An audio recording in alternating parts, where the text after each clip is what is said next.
When this guy comes home, he sees his door spray painted like shit, with only a single note saying, "Rooftop." He walks up there and finds a bunch of bullies who dared to come here. They also dragged his high school friend with them. They beat him so badly that it's hard to even call that mess a face anymore. Our boy gets really angry and asks how they can even call themselves humans. But they just joke around about the death of his sister who fell from this roof a while ago. That's their last mistake. They rush to kill our boy, hoping their numbers will help them. But they move like a bunch of idiots, trying to climb the stairs all at once. Lee Ah-jin jumps right onto the roof with a superhero landing and rushes straight for their leader. That bastard doesn't even have time to react and instantly gets his head crushed by a knee. The other thugs are shocked by how fast our boy is, but they're still stupid enough to attack again. Lee Ah-jin dodges the first baseball bat strike and knocks the guy out with a punch. At that moment, another thug almost gets him from behind, but he clearly sees the attack and blocks it. The baseball bat shatters, leaving the thug speechless. He just wets his pants when he sees the look in our boy's eyes. Then Lee Ah-jin picks up a broken piece of the bat and threatens to kill him. The thug immediately starts begging for mercy. Lee Ah-jin spares him and tells those losers to get lost. The main thing is that he saved his friend now, yet he regrets that back then he failed to save his sister, and now he's determined to do everything to get revenge on the bastards who were behind her death.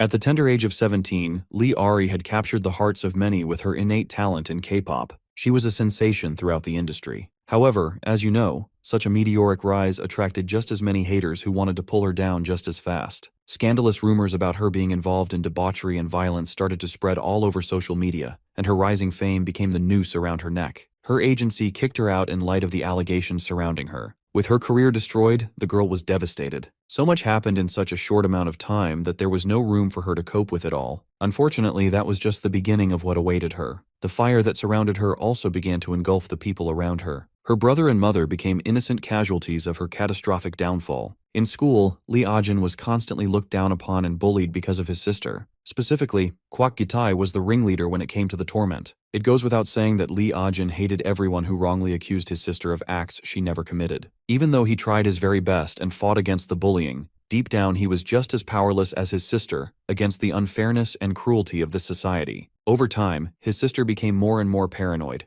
The only thing she could do was stay locked away and soak up all the vitriol scattered across social media. Eventually, she hit her breaking point. She could no longer stand to watch her family taking heat because of her. She climbed up the apartment building and decided to attempt the unthinkable, claiming her own life. Instead of helping, people gathered around the building and started recording to capture this sensational viral moment. Ah-jin ran back home after watching the live stream, intent on saving his desperate sister. Cruelly, the drama seekers intentionally blocked Ah-jin's path, refusing to let him enter the building to keep him occupied. Ah-jin knocked the fuck out of the person hindering his path and screamed at all the cameras facing him. But it was all too late. He watched his sister come tumbling down off the building, her body hitting the ground with a ghastly, splattering thud. The sight of this harrowing tragedy was a feast for everyone standing there with cameras, ready to live stream it all. While it was entertainment for some, it was a day of reckoning for her family. After the funeral, her memorial altar was a ghost town, occupied only by her devastated brother. The public believed she deserved to die, so mourning her death was seen as an unnecessary waste of time. Her death left her brother with a deep wound in his heart. He was disgusted with himself for not being able to protect her. But then again, time waits for no one, and 2 weeks flew by just like that. Back at school, in the classroom, the buzz surrounding Ari hasn't died down. Though the students hesitate to talk about it out loud,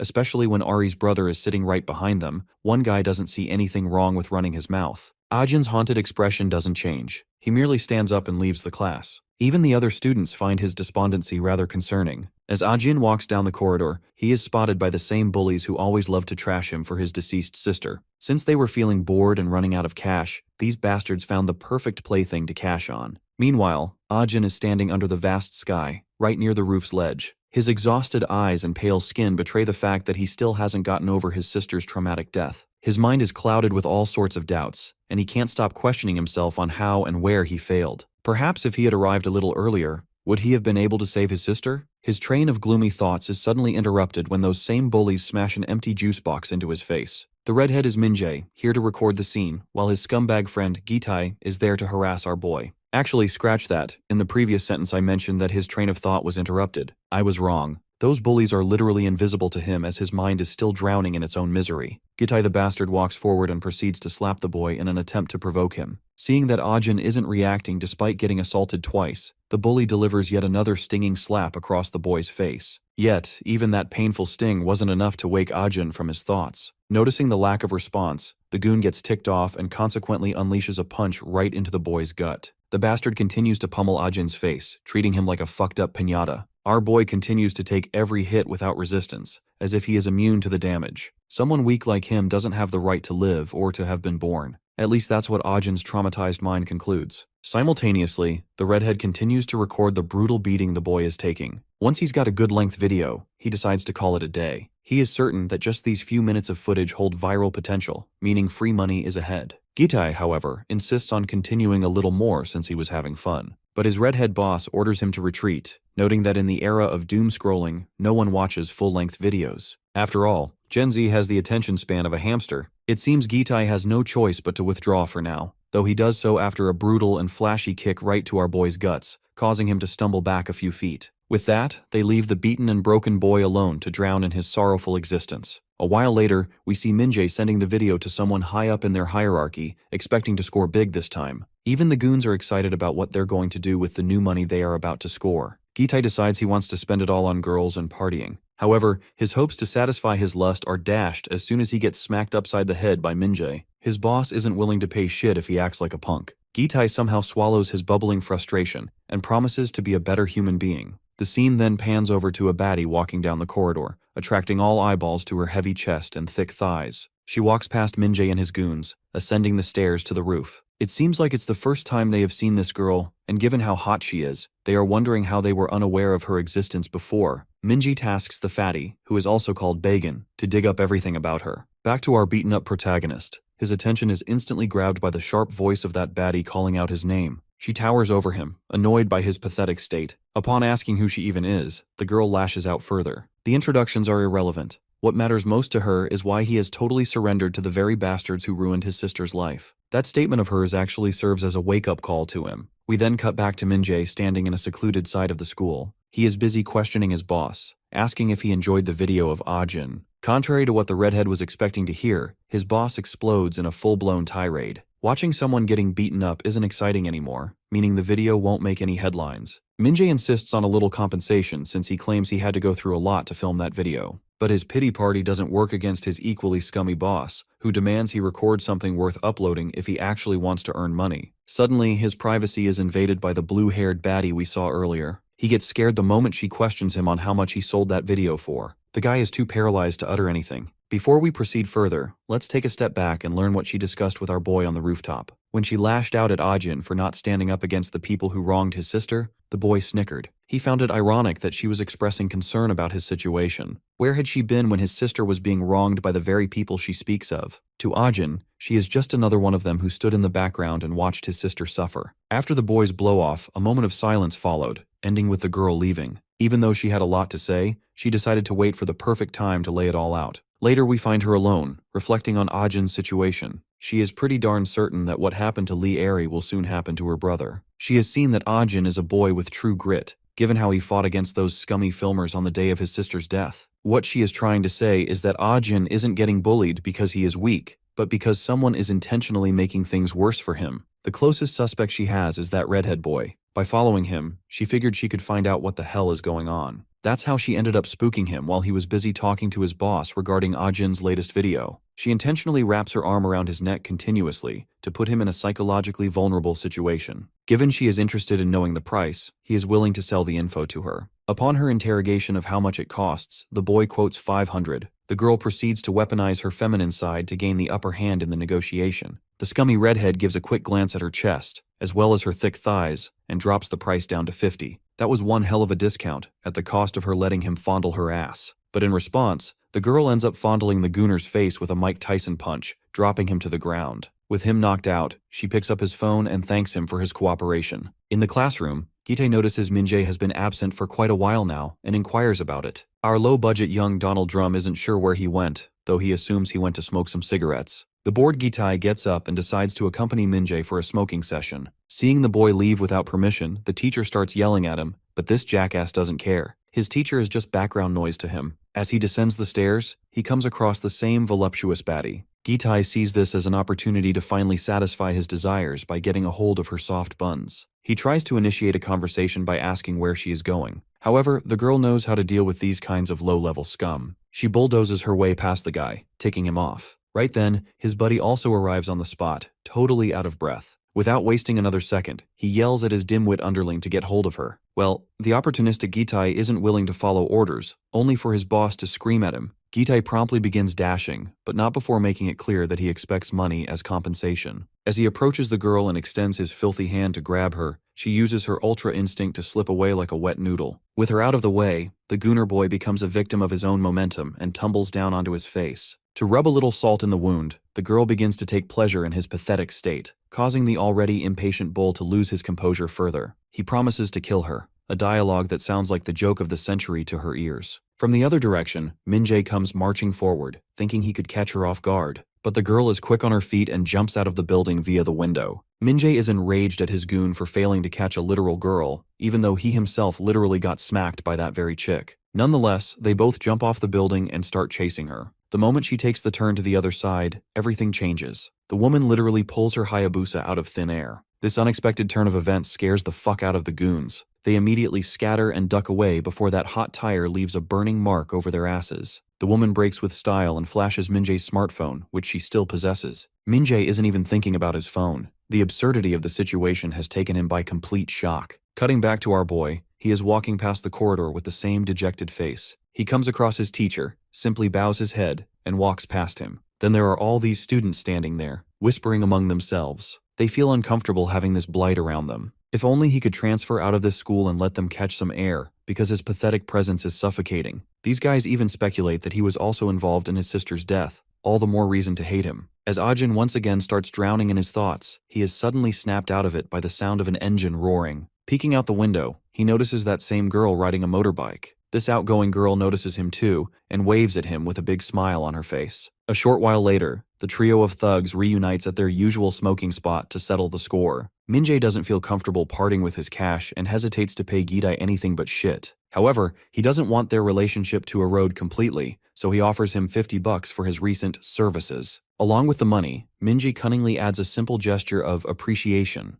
The big guy takes the money and responds mutually. Though he doesn't look pleased, even Min-jae can sense the downcast look on his face. Min-jae asks if the small amount of money is the issue, but Gitai doesn't admit it. He simply slides the bills deep into his pocket. Min-jae knows full well that his phone is worth far more than this pocket change, which is why he sternly orders his big friend to drag that bitch down and retrieve the device. Gitai knows that this shit is way above his pay grade, so he tries to politely decline. However, Min-jae raises the stakes by offering 20 times the original payment. 20 is a magical number that instantly sends Gitai's mind into a state of euphoria. The bro literally begins to tremble at the thought. Hell, this uneducated runt can't even calculate how many zeros there will be in his payout if multiplied by 20. His fat friend does the mental math and quotes 10 million won as the payment. Just like that, the dude who once claimed he was having a hard time catching the girl is now ready to render her limbs useless and drop her at Min-jae's feet. Without further ado, Gitai takes his pig-like friend along with him, and they set off to score that big payday. Seeing their enthusiasm for the job,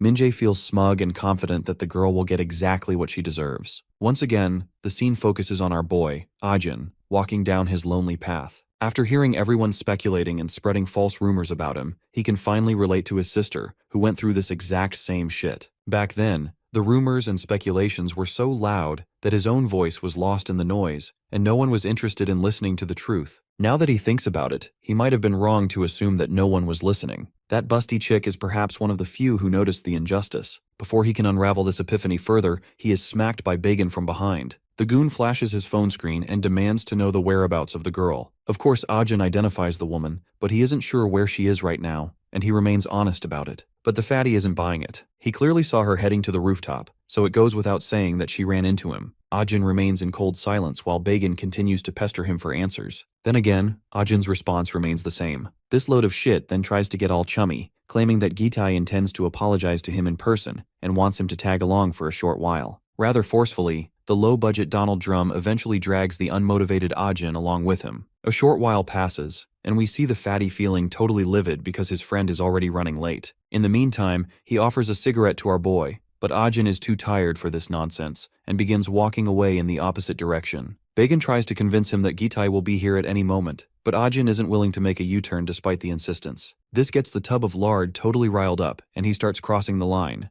Ajin doesn't appreciate his aggression and glares at him with bloody intent. Bagan fails to read the room and takes Ajin's anger as a bluff, thinking he is just trying to act tough. The The bastard goes as far as to spit right onto the broken boy's face before attempting to launch a punch. Contrary to what you might have thought, the fatty's ass is saved by that same hot chick. Her sudden interruption startles him, but what is more startling is that she is the very girl they had been looking for. This unsuspecting, harmless-looking woman turns into a wild beast and delivers a crushing punch to the fatty's face, leaving blood gushing out of his mouth. That one punch alone leaves Bagan in the dust. Seeing this turn of events, Ajin is forced to reckon with why she continues to follow him. First of all, the girl makes her intentions clear. She isn't into him. She is just trying to fill the void of loneliness left by misery. Ajin wants her to cut the crap and reveal her main agenda. But before the girl can say anything, a filthy bastard snipes her from behind, delivering a crushing hit to the back of her head that causes her blood to splatter everywhere. That single headshot leaves her tumbling to the ground, while the bastard who executed this scummy attack feels annoyed that his weak wooden rod shattered into splinters upon impact. It's not just one goon. There is an entire entourage of lowlifes, all here for one purpose only. The one leading the charge is Gitai, who snickers like a hyena watching the girl down for the count. One guy helps Bagan get back on his feet. His friends are glad for baiting the bitch all the way here, while Bagan feels glad that his hunch was right. Ajin is somehow related to this woman they just smashed. Moving on, they decide to drag her to their hideout for a little fun, clearly not registering the possibility that our boy could even pose a threat to them. They might not know it, but a storm has started to brew. Ajin is losing his shit watching the girl on the floor. That's good news for us, but bad news for these messed up high schoolers. The dumbbell Gitai thinks it's safe to get closer to our boy and puts a friendly hand on his shoulder. While apologizing for what he did to him on the rooftop, the bastard plants his nasty foot onto the baddie's soft thighs, getting excited as he feels the give of her flesh. However, the emotions our boy is feeling are quite the contrary. Gitai poses a curious question, wondering if he knows this chick. Our boy's answer is quite predictable, a kind of response Gitai didn't like. In response, Gitai launches a ballistic punch right into Ajin's gut that literally squeezes the poor boy's lungs up to his throat. That single ballistic missile was enough to make our boy double over on the ground. Gitai the bastard isn't willing to back down unless he hears the response he wants. Ajin seems to be hitting his breaking point, and the terrifying look on his face clearly says it all. Gitai finds this boy's confidence rather annoying and delivers another jaw-smashing punch for giving him that cocky look. The assailant continues to pummel his victim with kicks and punches. Even his friends think that Gitai is crossing the line with the severity of the beating. They actually fear the kid may not survive these grueling few minutes.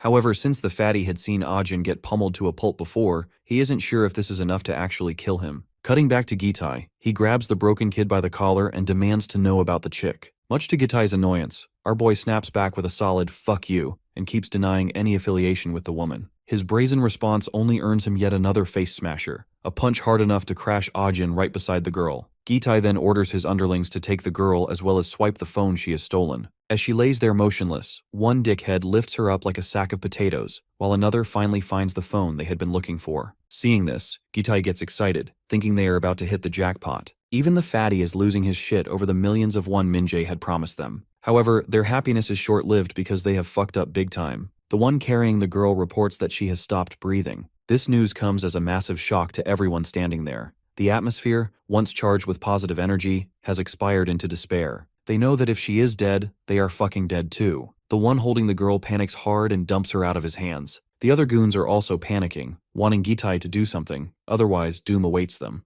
Gitai feels annoyed by how pathetically they are responding to the situation. They are bitches, not gangsters, panicking over mere speculation. For all Gitai cares, it's impossible to kill someone with just a single strike. He suggests they check her themselves if they have any doubt. The Gooner fatty's heart gets pumping hearing this, and he takes the responsibility to check if she is alive. However, Gitai wants to do this divine work himself, so he shoves the pathetic fatty aside. After pinching her jacket off her chest, the bastard is ready to fondle her breasts through her bra. Just as he extends his hand and gets close enough, the girl responds by biting his thumb. But that bite wasn't the main cause for concern for Gitai. It was the nutcracker kick she delivered right to his family jewels that left his breath stuck in his throat. As his pain receptors overwhelm him, causing him to double over, she extends her assault by smashing the bastard right in the throat, causing him to whine like a bitch before joining his boss on the ground. One of the fools doesn't realize the gravity of the situation he is currently in, and considers it an opportunity to make a name for himself by defeating her. After grabbing her by the hair, he extends his hand to deliver a slap.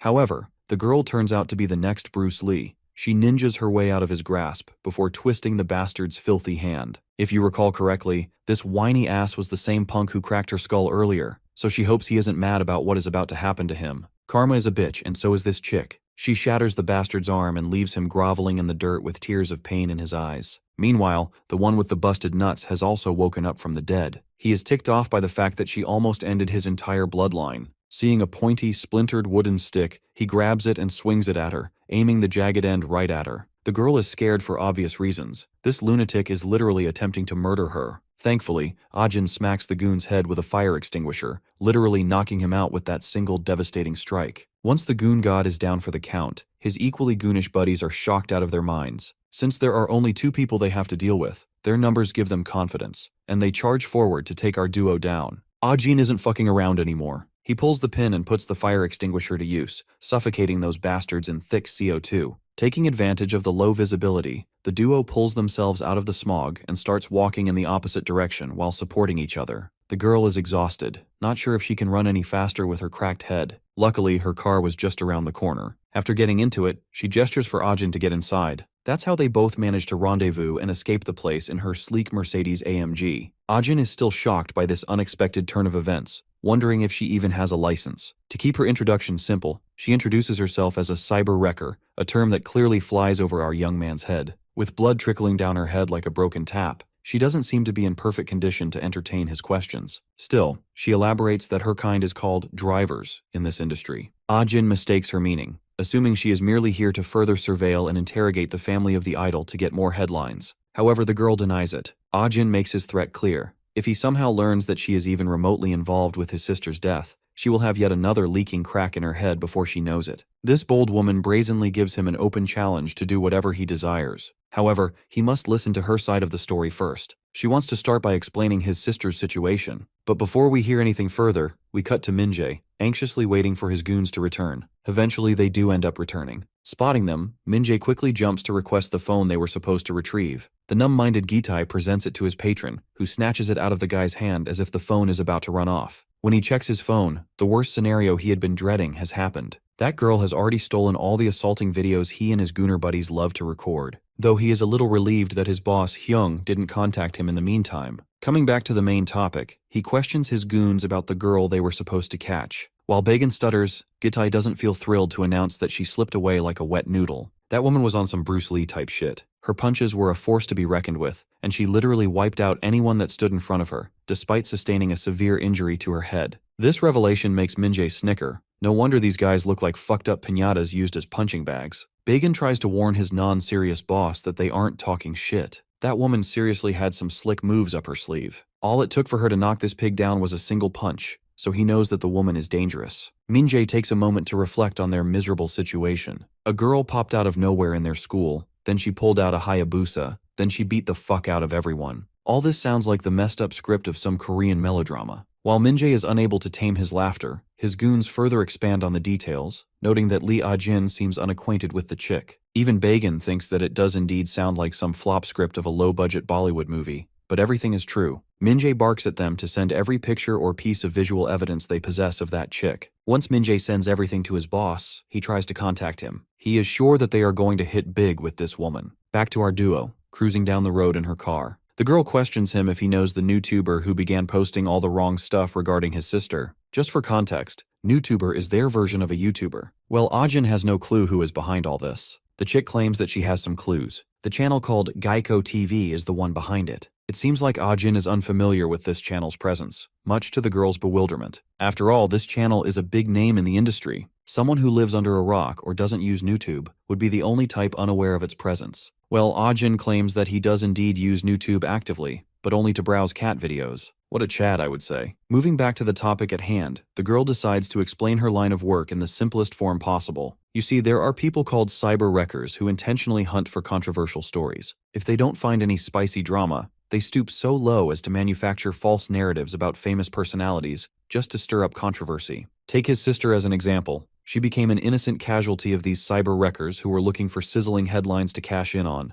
Working with these filthy groups are operatives called drivers. These people help the cyber wreckers investigate, surveil, and fabricate evidence against big personalities. Now everything clicks in Ajin's mind. These so-called drivers are currently crawling through his school, looking forward to fabricating fake stories and rumors. They are the same filthy bunch who spread the lies revolving around Lee Ari. She reminds him about that fake interview with a supposed victim of Lee Ari's bullying. That is how they spread false rumors and speculations to defame their target. After learning that the scum of the earth is in his school right now, he wants this chick to help him locate them because he desperately wants to squeeze the life out of them with his own bare hands. We then cut back to Min-jae having a phone call with his big boss, Jung-gu Hyung. He has sent the chick's photos to him. Taking a look at the boss in question, bro looks like a final-level Yakuza boss. Min-jae further expands on the details, highlighting that she recently popped up in the school and approached Lee Ah-jin. Hearing this, the boss is sure that shit is about to get real. This time, instead of letting his whiny lackeys handle the situation, he decides to step in and deal with that bitch personally. For that, he orders his lackey to prepare plus-sized school uniforms. Min-jae quickly responds positively, ready to follow his boss's command.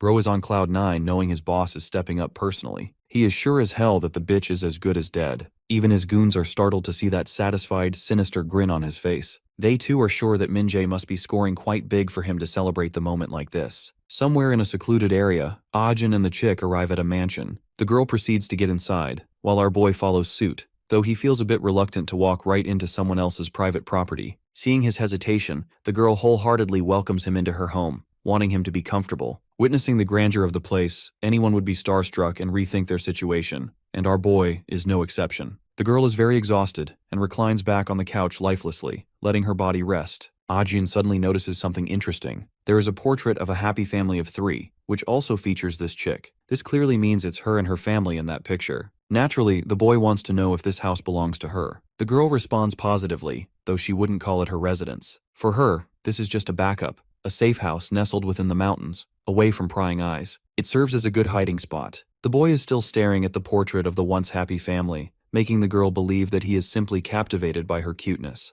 The boy remains silent even at her teasing, much to her annoyance. The girl doesn't like how he is treating her and acting like the adult, even though she is the older one here. Annoyed, she starts choking him, wanting to show him who is calling the shots. Bro is fed up with her bullshit and yanks her the fuck away, leaving her crashing onto the ground. As she writhes in pain, my guy explodes in a full-blown tirade. He doesn't like the fact that she is also one of those cyber wreckers or drivers, or whatever the hell they are called. She has a big mansion and a luxury car, which clearly indicates that she isn't some average Joe. For her to be helping him, she must think of herself as some hotshot acting like Robin Hood. Since this wannabe Mr. Misery merchant isn't willing to trust her one bit, she finally decides to drop the bomb. Her parents in that photo? Yep, they are dead already. The cause of their tragic death is the same as his sister's. They too were victims of the very same cyber wreckers. This revelation leaves the boy utterly shocked, as it wasn't something he was expecting to hear. The girl promises to unravel and expand on the details, but bit by bit. For now, she suggests he refreshes himself with a well-deserved warm bath. A while later, this discount version of Ken Kaneki lets himself drown in his thoughts while soaking in the warm shower. He tries to recall all the pleasant memories of the past, back when he was just a kid. The company name he noticed in the background of that girl's family photo holds some fond memories, but Ah-jin can't seem to recall them properly. From what he can remember, he realizes that he was a big sucker for the fried dumplings this company sold back then. He would always insist his mother let him eat this overly processed, highly unhealthy consumable, but she always showed resistance. There was once news that exposed how these dumplings were produced using expired food leftovers. Since he had been craving dumplings so badly, she promised to fetch some handmade ones. Even though his little sister was just as small and adorable as him, she expressed traits of maturity beyond her years. She knew that what her brother liked was total trash, a comment that infuriated our little protagonist back then. The news about that company using expired ingredients for their products was all over the place. The scandal caught so much fire that the owners of that company preferred taking their own lives rather than living under the crushing weight of society's pressure. And those owners were that chick's parents. A while later, we once again catch a glimpse of the girl, chugging down beer and refreshing herself with some snacks after a satisfying bath. Our boy joins her and grabs a dumpling to eat. Seeing how he just started eating without asking for permission, the girl assumes that he must like dumplings a lot. Well, that's true, and Ah-jin doesn't hesitate to admit it. Pushing the conversation further, Ah-jin brazenly demands she teach him those slick moves she knows. He wants to become a pro fighter like her and exact revenge against those bastards who wronged his family. The girl likes his spirit but wants him to realize that he isn't alone in this. After all, she shares the same goal, the same destination, and the same intentions. And so far, she hasn't achieved her goals either. Ah-jin doesn't realize what she is trying to say. The girl decides to state it bluntly. It's not just his revenge, it's their revenge, and they will be in this together from this point onward. Once again, Ah-jin is clueless, not knowing how their partnership is going to work. The girl decides to act as his shield, while he will act as her ultimate weapon. She wants him to become her sharp spear, while she, being the shield, safeguards them from the oncoming assault of arrows. Ajin will be the assailant who shreds his enemies to pieces. Well, as far as Ajin is concerned, if the enemy decides to pull out guns, they are as good as cooked. Of course, his obtuse response cracks the hell out of her. Ajin apologizes for the little joke he made. He understands the implications, and isn't that useless. Both goofballs go on like this for the entire night. Honestly, this is the first time Ajin has felt alive ever since his sister's tragic death. He also understands what this girl is going through and what her intentions are. The doubts he once harbored against her have now diminished. It's almost midnight, and we find Min-jae still busy planning their next course of action with his lackeys. He assigns his dim-witted underlings the task of luring that girl right to Jung-gu Hyung. However, Gi-tae indirectly shows his reluctance and objects to Min-jae's idea. He suggests another, easier way of dealing with it. Of course, this gets the ignorant and arrogant Min-jae all riled up. He hates how his dog is trying to correct his master. Just as he is about to punish his underling by striking him,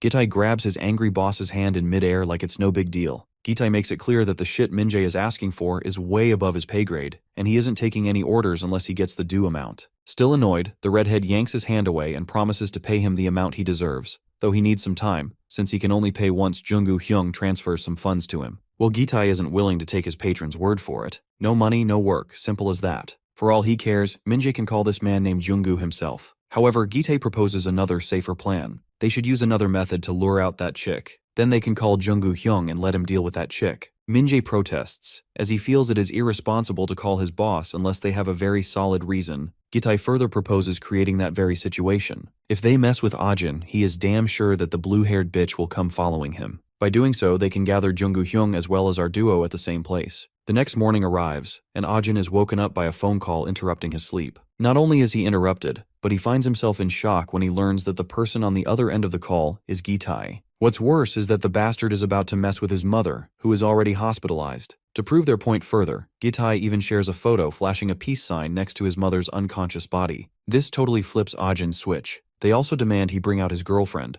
but Ajin is furious beyond limits and hangs up the call. With resentment boiling over, his resolve to take revenge against those cyber wreckers deepens even further. He is willing to become the sharp spear Saori wanted him to be. Back at the hospital, while Min-jae is grinding his nails in anxiety, Gi-tae is also losing his shit because Ajin is late. Min-jae is only worried because he feels calling his boss here is a massive mistake. However, Gi-tae is confident in his plan. Let's not forget about the fatty. He seems to be the only sane person out here, realizing that coming all the way to a hospital to harass someone with a disabled mother is hitting a new low. Right at that moment, the terrifying boss of Min-jae, Jung-gu, arrives in the ward. Not even a second passes before the redhead is bobbing his head down, making sure he is paying due respect to his senior. However, Jung-gu walks past his underling as he glances around, trying to figure out this setting. For a moment, his eyes land on Gi-tae, who also bows his head in respect. But the big guy isn't here for this crap and demands to know where that bitch is. The redhead is quick to respond, assuring his boss that Ajin is already on his way here with his girlfriend. Jung-gu then questions why they are here of all places.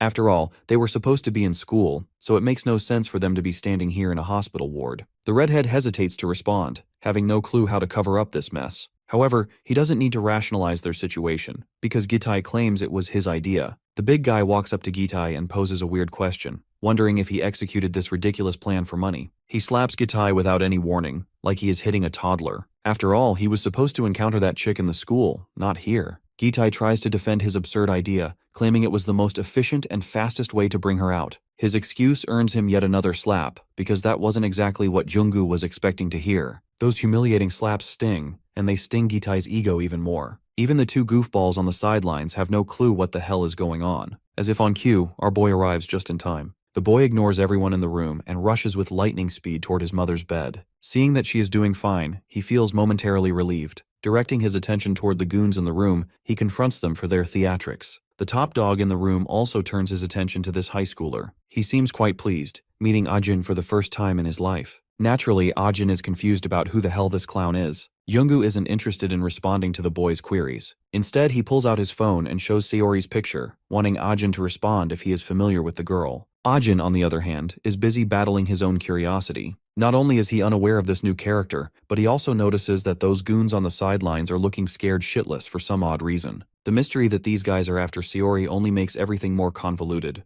Jung-gu breaks the silence by pointing out that the chick in the photo is supposed to be our boy's girlfriend. Of course, Ajin denies such a bullshit assumption. Well, that wasn't exactly what Jung-gu was expecting to hear. Our boy doubles down on what he just said. Gi-tae, the one who had suggested the idea of that chick being Ajin's girlfriend, starts yelling at our boy, accusing him of lying. Junggu once again wants the kid to confirm if what he is saying is true, and our boy remains unhinged from his stance. However, Gitai continues to accuse Ajin of lying. In order to verify if Ajin is lying, the bastard gives our boy a scary look and threatens him with his mother. Even then, Ajin isn't budging. Seeing this, Gitai shouts even louder, threatening him to start parroting the truth if he wants to live. At this point, Junggu has figured out what is going on. He walks up to Gitai and grabs him by the hair like some fucked up dog, then follows up by delivering yet another devastating cheek clap. That single hit flattens Gitai's cheeks like a pancake, with blood spitting out of his nose. From what Junggu can tell, Gitai knows shit about our boy, and that's exactly what Junggu dislikes about this situation. He hates being deceived and lied to, so he unleashes divine punishment by bestowing a barrage of brain-scrambling slaps that leave everyone's balls climbing up into their throats. The slaps continue until Gitai screams for him to halt. Surprisingly, the beating comes to a halt for a moment, giving Gitai a second to question why he is getting sucked up like this.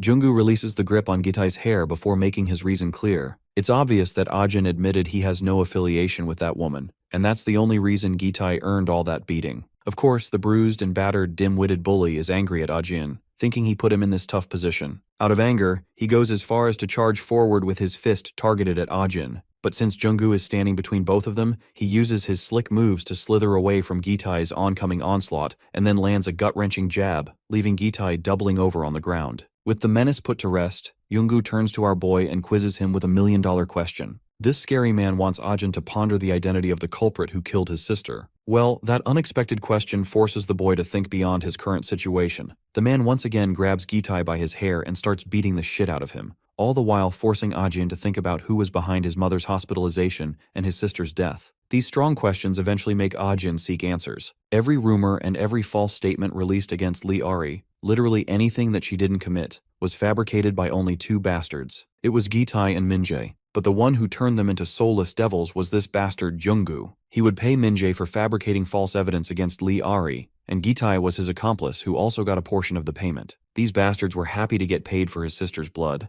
Eventually, Junggu gets tired of beating up this human-sized piñata. While our boy has figured out most of the stuff, he still has to figure out one thing. Why did Junggu need a fabricated video, and why did he target his sister in particular? He is dying to have these questions answered. So Ajin musters up his courage and takes his stance against this bastard, wanting him to spill all the beans. For a moment, Junggu feels surprised, then gets amused to see this weakling clown feeling so bold. The overly emotional boy's feelings take over, and he delivers a well-placed punch to the bastard's face. However, as fast as that punch might be, it doesn't do shit against this towering bastard built like a tank. Hell, bro isn't even mad after getting hit. He finds Ajin's attempt rather adorable and pinches his cheek like he is some gullible kid. Even a monster like him realizes that it's not appropriate to escalate things in a patient's ward, and decides to postpone their confrontation for another day. In their next meeting, Junggu promises to quote the name of his sister's killer. But then again, not that it matters anymore, since a powerless kid like Ajin can't do shit. He twirls around to leave, while our boy's ass kisses the ground after he stumbles over himself. Junggu orders his redhead underling to put Gitai into a wheelchair and drag him out of there. With that, the lackey begins pushing the wheelchair occupied by the unconscious body of Gitai. Before exiting the door, Junggu promises to spill all the juicy details once his mother wakes up from her slumber. After all, she too has the right to learn the name of the man responsible for her daughter's death. With those final words, Ajin is left alone with his mother in the ward. Well, not alone actually, because I almost forgot about the fat ass who almost scares our boy to death by poking him from behind. As the scared Ajin turns around, he is greeted by this crying mess of a fat fuck, shedding tears like a humiliated bitch.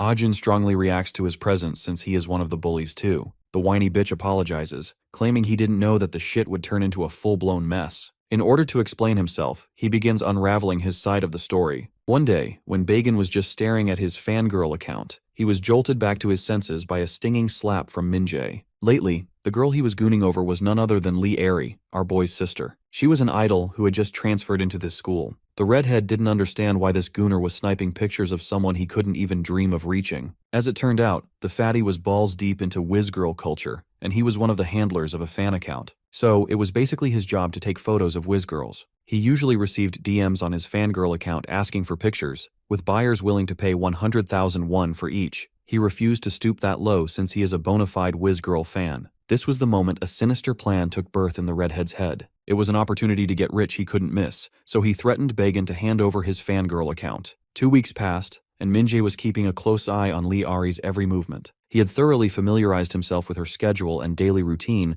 just so he wouldn't miss any opportunity to take photos. Lately, no one was requesting Lee Ari's pictures because the previous backlog of images consisted of very similar photos, and buyers needed some fresh stuff. That's why Bagan often ended up beaten for not getting good pictures. One day, the redhead received a custom order of images. The buyer was willing to offer thrice the price if the pictures were taken according to his liking. As much as the redhead was enticed by the offer, he was equally skeptical. Since he was only given 60 seconds to make his decision, Min-jae was further put into a dilemma, wondering if someone was pulling his leg. So, he decided to ask for 100% payment in advance. Only then would he proceed with the order. As soon as he sent the account details, a deposit of 3 million won hit his bank account, a shock that left him sweating. With the payment done as promised, Min-jae was supposed to deliver images for 10 days consecutively, with a strict 24-hour deadline. Min-jae was still in disbelief. What just happened felt like a dream come true. He eventually exploded into maniacal excitement, thinking he had hit the jackpot. What was more baffling was the fact that taking those pictures was a piece of cake. In simple words, Min-jae was getting paid a fortune for barely putting in any effort. So, 9 days passed like a breeze, with Min-jae duly sending pictures to his patron. Just like anyone with a few brain cells would, Bagan was skeptical of this setup.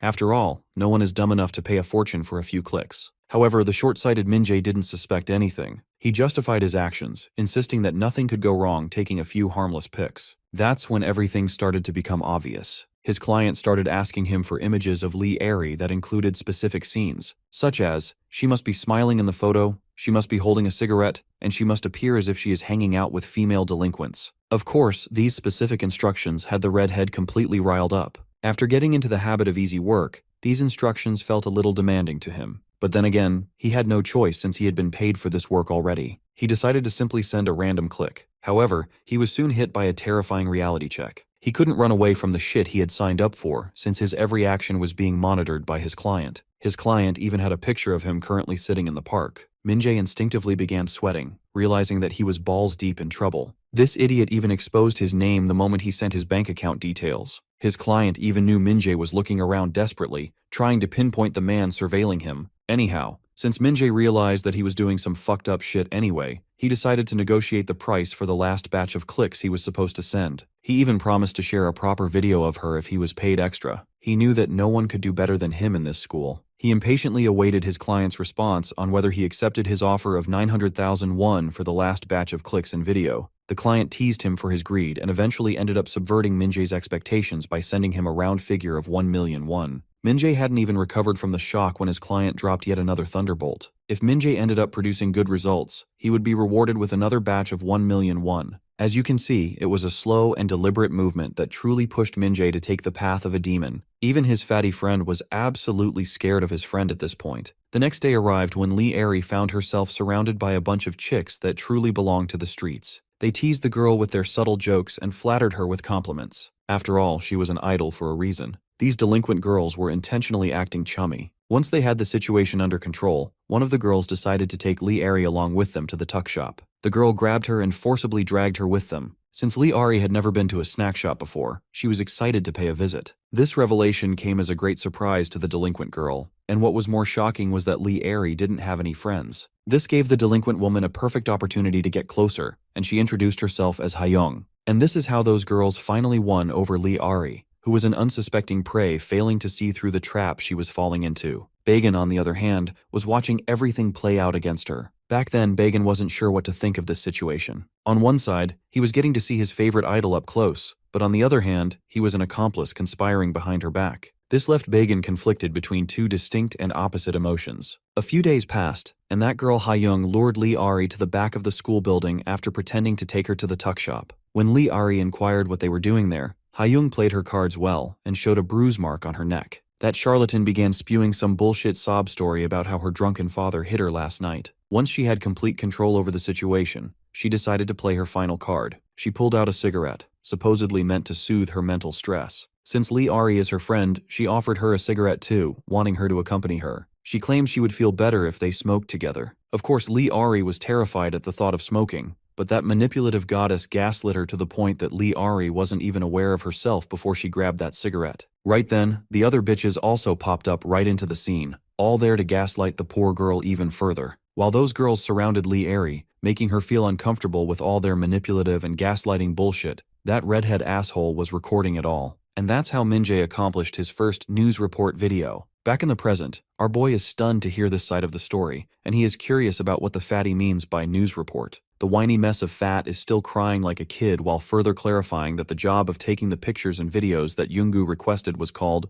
reporting. Ajin grabs the trash by his collar and demands he spill the other beans too. Right at that moment, Saori enters the chat. The moment her eyes land on the filthy face of this fat ass, she is absolutely pissed and literally teleports from her spot, only to kick the piece of shit hard, making sure he is knocked out. While the girl feels very good after venting some of her steam with that jaw-breaking kick, Ajin's butt kisses the floor as the reality of the situation sinks in. He is exasperated after learning about the culprit behind his mother and sister's situation. He eventually cracks the hell up, having no clue how he is going to protect his mother if those bastards come after her. Saori eventually snaps him out of his frenzied situation. However, the mental breakdown Ajin is having causes him to lose consciousness. The weight of it all is just too much for his weak heart to handle. In the hospital's parking lot, our boy rests inside Saori's G-Wagon, while she's busy reporting the gist of her situation to someone over the phone. After assuring the recipient that everything is sailing smoothly, she promises to visit them soon, along with her new friend. With that, she hangs up and turns her attention toward Bagan,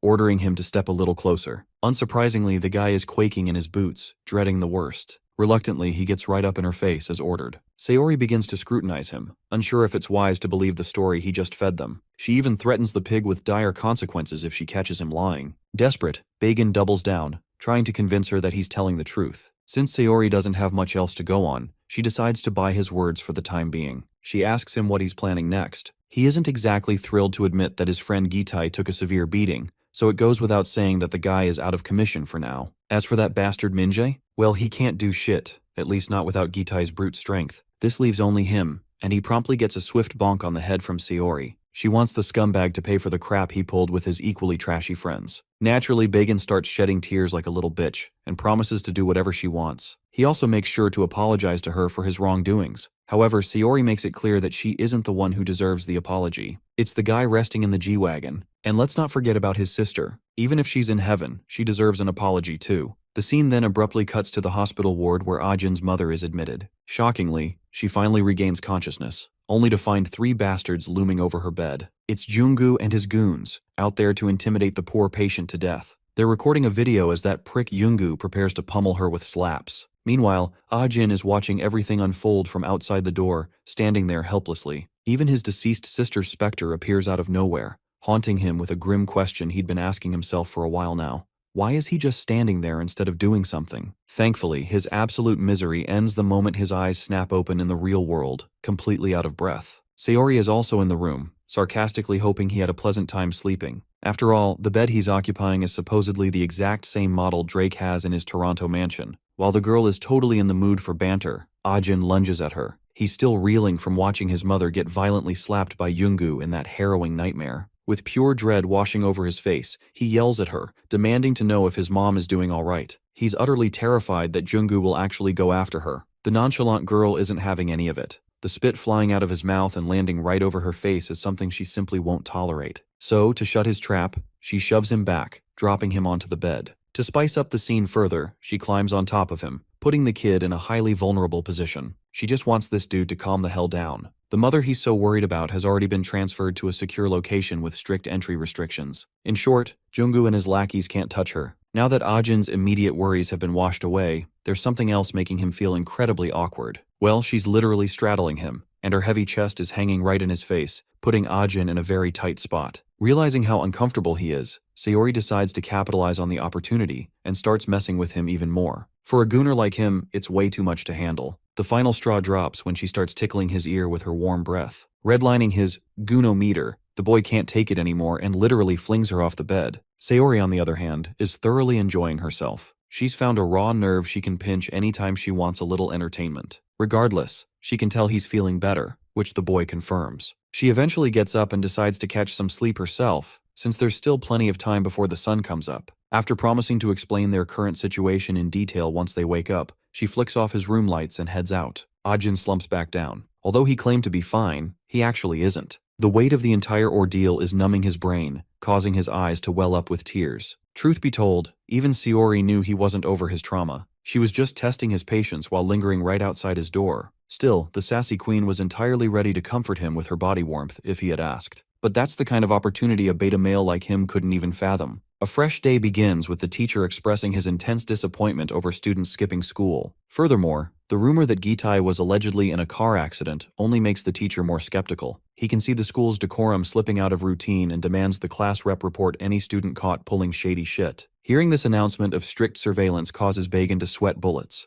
Min-jae, meanwhile, is completely chill about the situation. Once class ends, Bagan is still trying to process everything, so he's completely scared shitless the moment Min-jae clamps a hand over his shoulder. The big guy wants to have a little chat, leaving the poor dude dreading the worst. The scene then transitions back to Sayori's lavish pad, where the two are having breakfast. Mid-bite, Sayori suddenly remembers it's Monday, meaning they're supposed to be at school. She immediately whips out her phone, impersonates Ajin's cousin, and convinces the teacher that Ajin is sick and needs the day off. With his absence excused, Sayori decides to capitalize on the opportunity and teach her Johnny boy something new. That's right, she's going to teach him how to fight against the likes of Junggu, the exact kind of scum who ruined his sister's life. Ajin, however, is already entirely convinced he doesn't stand a chance against Junggu, no matter what he does. The girl quickly reminds him of his earlier conviction, how he literally asked her to teach him a few moves just so he could protect himself. For starters, she plans to walk him through the basics. But before jumping straight into the physical beatdown, she makes sure to drill some theory into him. Slipping into a full-on teacher stance, she hits him with a pop quiz. What exactly do cyber wreckers do? Even Ajin is a little startled to see her completely flip the switch on her mood. Pushing the distraction aside, he answers that cyber wreckers are the types who humiliate their targets over the internet. Yet, he's totally clueless about their endgame, what they actually achieve by pulling this crap. The best guess he can muster is that they just want to farm YouTube views. Beyond that, they probably just get a kick out of making fools out of the weak. While his teacher appreciates the answer, she still decides to reward him with an unexpected high kick aimed straight at his face. The boy hastily ducks away, narrowly saving his face from becoming a bloody mess. While he's busy bitching about the impromptu strike, Sayori casually reminds him that this is part of his physical training. Naturally, Ajin thinks the chick has lost her damn mind, but he isn't given a second to argue before she launches yet another sweeping leg strike, which he barely survives by ducking again. She missed? Don't worry, the crazy girl lunges at him a third time like he owes her money. This time she's coming in hot with a balled-up fist aimed right at his nose. The punch lands squarely as intended. The only catch is that a terrified Ajin managed to slap a book over his face at the last millisecond. Otherwise, his brains would have been totally scrambled. Sayori finally calms down, ready to hear what he has to say. The boy loudly protests that he didn't sign up for this shit. All he desired was to learn about cyber wreckers. His whining causes the girl to break into a fit of laughter, right before she literally jabs him in the face with a perfectly placed strike. The scene then promptly shifts over to Min-jae and his fatty friend having a little chat. Bagan drops to his knees, utterly fed up with the whole situation. He wants to resign from his position as a bully and begs Min-jae to do the same. Bagan's sincere plea comes off as a hilarious joke to Min-jae, who subtly threatens him with the consequences of backing out. Still, the poor guy begs. He's even willing to surrender his entire allowance and act as Min-jae's private gopher, just as long as they quit this dirty line of work. Min-jae, on the other hand, isn't the least bit thrilled by the idea. Judging by the satanic glare he's giving Bagan, it's crystal clear the poor guy won't be getting an easy out from this mess. We then cut back to our boy Ajin and his messed up nose. From their brutal little game of tag, Sayori has managed to realize one thing. Ajin actually possesses ninja-like reflexes. What he severely lacks, however, is the skill to retaliate with counterstrikes. Ajin doesn't think he's the one with the skill issue. He's convinced her teaching methods are fundamentally broken. Ignoring his complaints, the girl diverts his attention to her laptop screen, wanting him to observe these hyper-optimized video clickbaits that people can barely resist clicking. It's this exact clickbait that funnels massive traffic toward the uploaded videos, and with high traffic comes equally high ad revenue. Live streams also serve as a lucrative alternative to rake in crazy money, especially since creators can milk their viewers by begging for donations and super chats. Common sense dictates that these cyber wreckers do it purely for the cash, but Sayori reckons some of them just do it for the sick thrill of it. She then brings up Min-jae. Starting tomorrow, she wants Ajin to investigate the bastard and dig up more clues about Junggu in the process. Furthermore, she strictly orders him not to miss physical training after school, noting that she has specifically picked out an English taekwondo gym for him to attend. The next day during class, Ajin is observing Min-jae like a hawk. He is literally trembling with an uncontrollable resentment toward the bully that he can barely keep in check. He is itching to make this bastard confess to every single crime he's committed. Meanwhile, Sayori is also surveilling Min-jae's movements from a neighboring building using a telescope. While keeping watch, she's simultaneously entertaining a phone call from her senior. The senior is pissed at her for keeping Ajin's involvement a secret. However, the girl argues that there simply wasn't any time to brief him, considering how hectic shit has been over the past few days. Regardless, this caller, who goes by the name Mega Whale, concludes that Yungu is a massive fish they absolutely need to fry. The fact that this prick was an actual mixed martial arts fighter before pivoting to his shitty YouTube career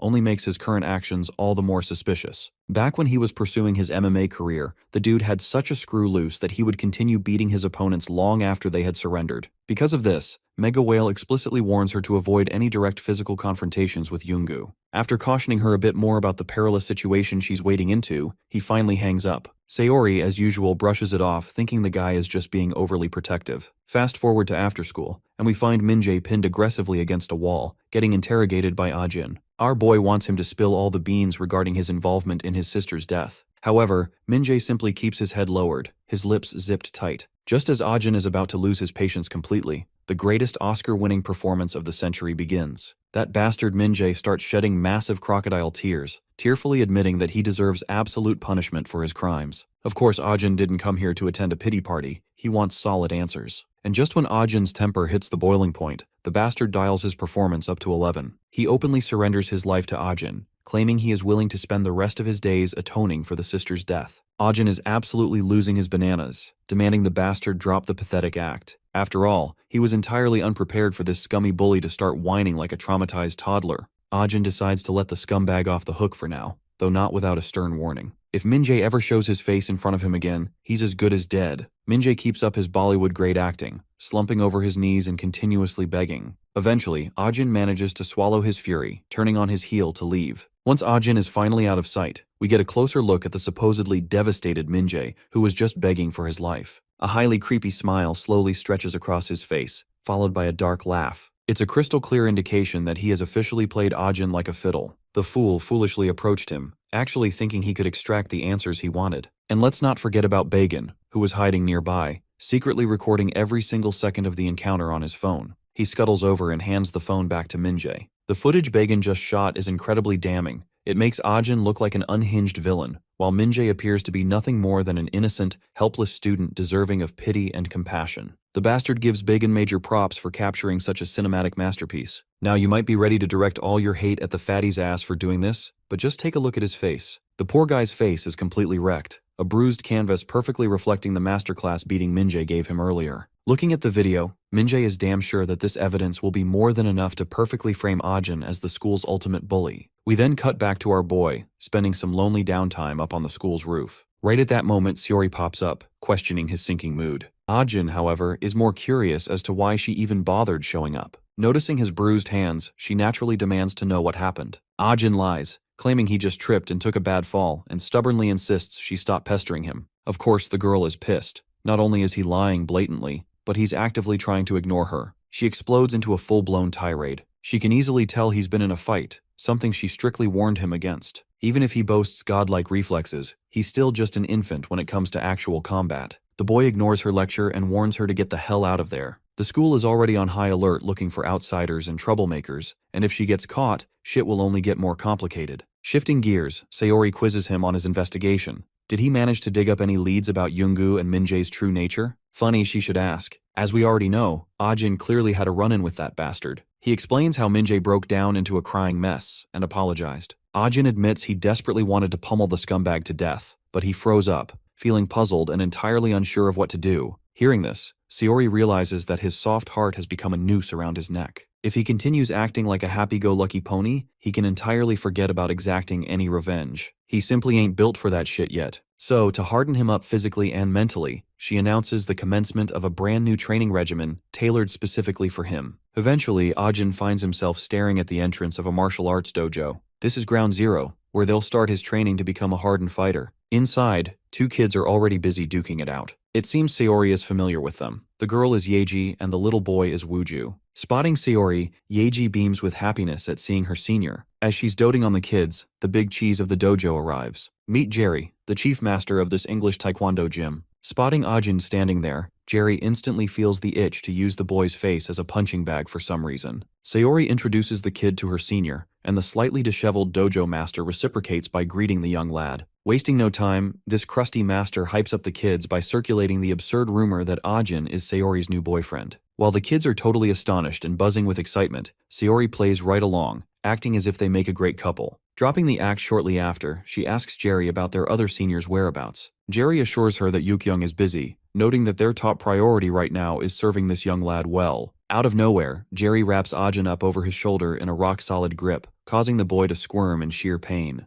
Having successfully handed Ajin's responsibility over to better hands, Sayori pays her respects and heads out, hoping Jerry will help forge Ajin into the man he needs to be. Poor Ajin has absolutely no clue what the hell is going on, and the menacing way Jerry is looking at him doesn't give him good vibes. The scene then transitions back to Sayori, who is on another phone call with that mysterious username, Mega Whale. Once she reports that she successfully handed Ajin over to the young master, the caller issues a stern warning. She must never disclose her true occupation to Ajin. Sayori agrees but points out she isn't entirely sure if there's anything left that Ajin doesn't already know. Regardless, the man is harboring serious doubts about whether Ajin has what it takes to be the driver they need. Then again, it's too early to draw conclusions. He recalls how Junggu was once a driver too, and they have finally figured out who his wrecker is. However, to get to the wrecker, they must shadow Junggu closely. Ajin is the only person who can help them in this endeavor. That's exactly why they need him as their driver, someone who can actually go toe-to-toe with Junggu. Sayori objects, believing it's way too early for Ajin to handle that kind of pressure. Her senior simply assures her that he will decide when to pull the trigger. As a driver herself, her only job is to stay prepared for the next set of orders. Cutting back to our boy, he is currently getting pummeled by a group of cute little gangsta kids swarming all over him. Poor Ajin is literally getting his soul drained out of his body because he can barely put up with this chaotic shit.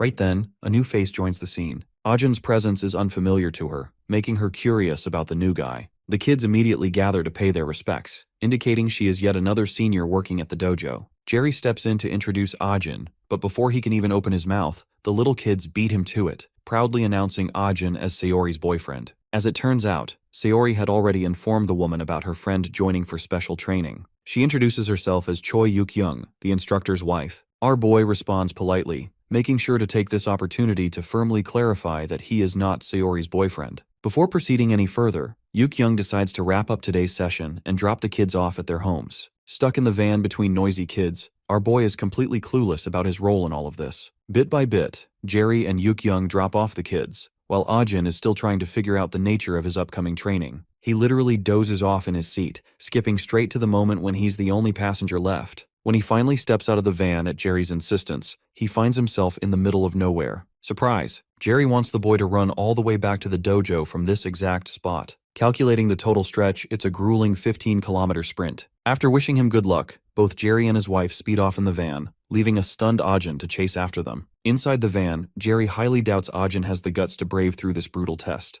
Yukyung, however, thinks it's too early to deduce anything. For now, they just need to focus on showing the kid the ropes, exactly as Sayori requested. A while passes, and we circle back to the English Taekwondo dojo. Ajin has miraculously made it, though he is exhausted as fuck. His soul has literally left his body, and he is desperately trying to inhale it back ASAP. The couple, meanwhile, is watching the exhausted kid from a second-floor window, thoroughly enjoying the spectacle. The sight reminds them of Sayori back when she was in the exact same shoes. The moment the kid finally collapses from pure fatigue, Jerry figures he still has a long way to go, so the couple drags his limp body inside. A few moments later, Ajin wakes up and is immediately served water to help replenish and revitalize his fried nervous system. Jerry proudly announces that the kid has officially passed the entry test. They aren't entirely sure why the kid is volunteering to endure this hell to get stronger, but they assure him they are willing to help, as long as he can keep up. Ajin displays nothing but pure conviction and determination. With the doubts cleared, Yukyung decides to lay out the ground rules before they get into the thick of it. Rule number 1.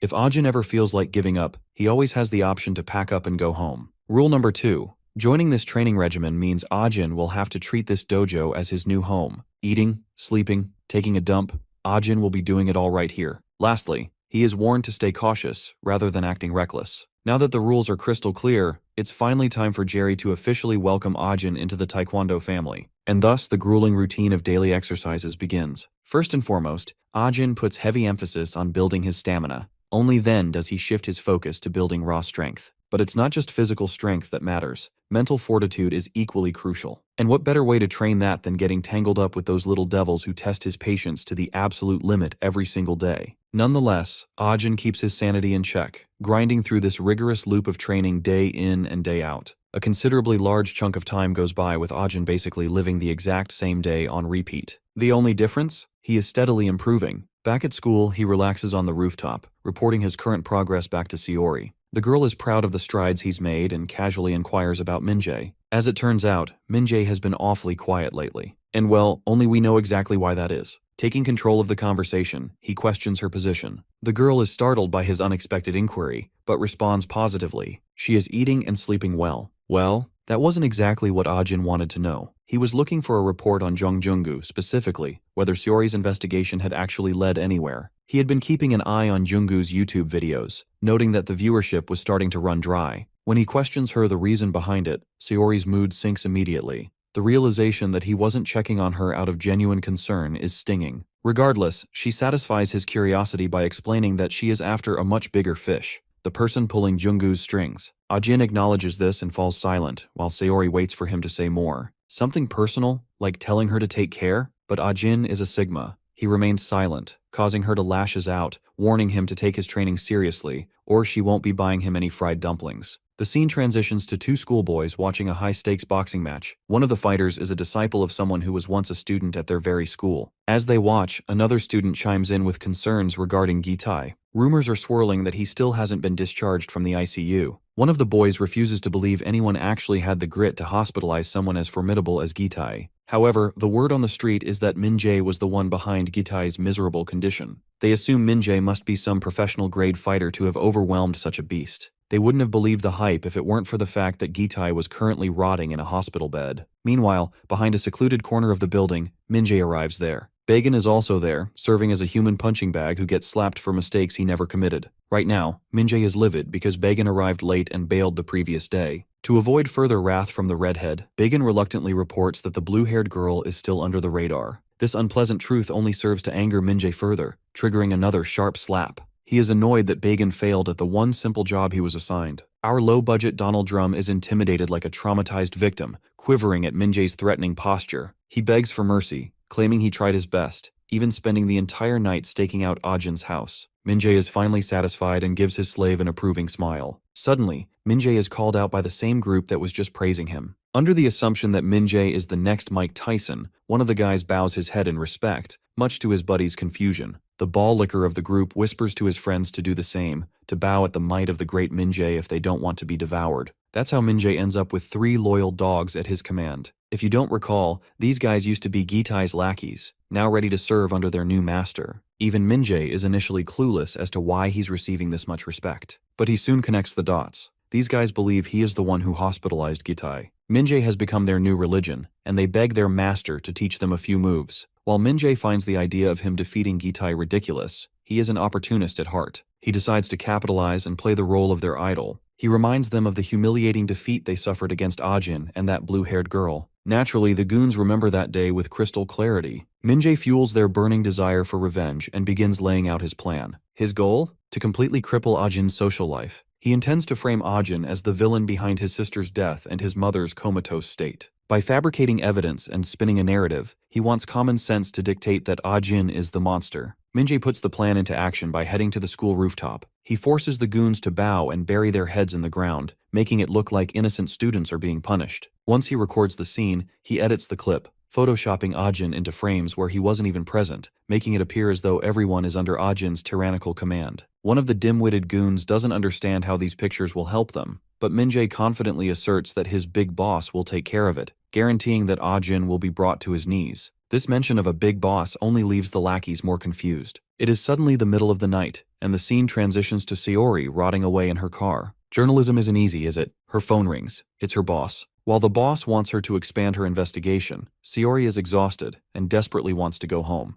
The boss diverts her attention to the rising subscriber count of the channel Yoongu works for. It's all thanks to the Vegetable Man boxing match video, the same one Minjae's lackeys were watching. However, because these recent videos are so violence-induced, the viewership is expected to tank soon. Yoongu seems to be running out of fresh content, which means the big boss pulling the strings will likely cut ties with him once he outlives his purpose. Saori's updated task is to figure out the string of characters behind these videos. She acknowledges the order, though she wonders if she can even survive much longer without a shower. She suspects this violent content was produced through a collaboration of multiple YouTubers. During her stakeout, her boss warns her to avoid a direct confrontation with Jung Jung-gu. Speaking of the devil, she notices Junggu leaving the very facility she's been watching. Panicking, she cuts the call to focus. Peeking through her binoculars, she notices Junggu looks displeased. After turning into a secluded area, Junggu picks up a call from his boss. The boss is annoyed. If it weren't for that Vegetable Man video, their channel would be dead. Junggu apologizes for the unsatisfactory results and promises to find something new to milk. The boss gives him a 1-week deadline.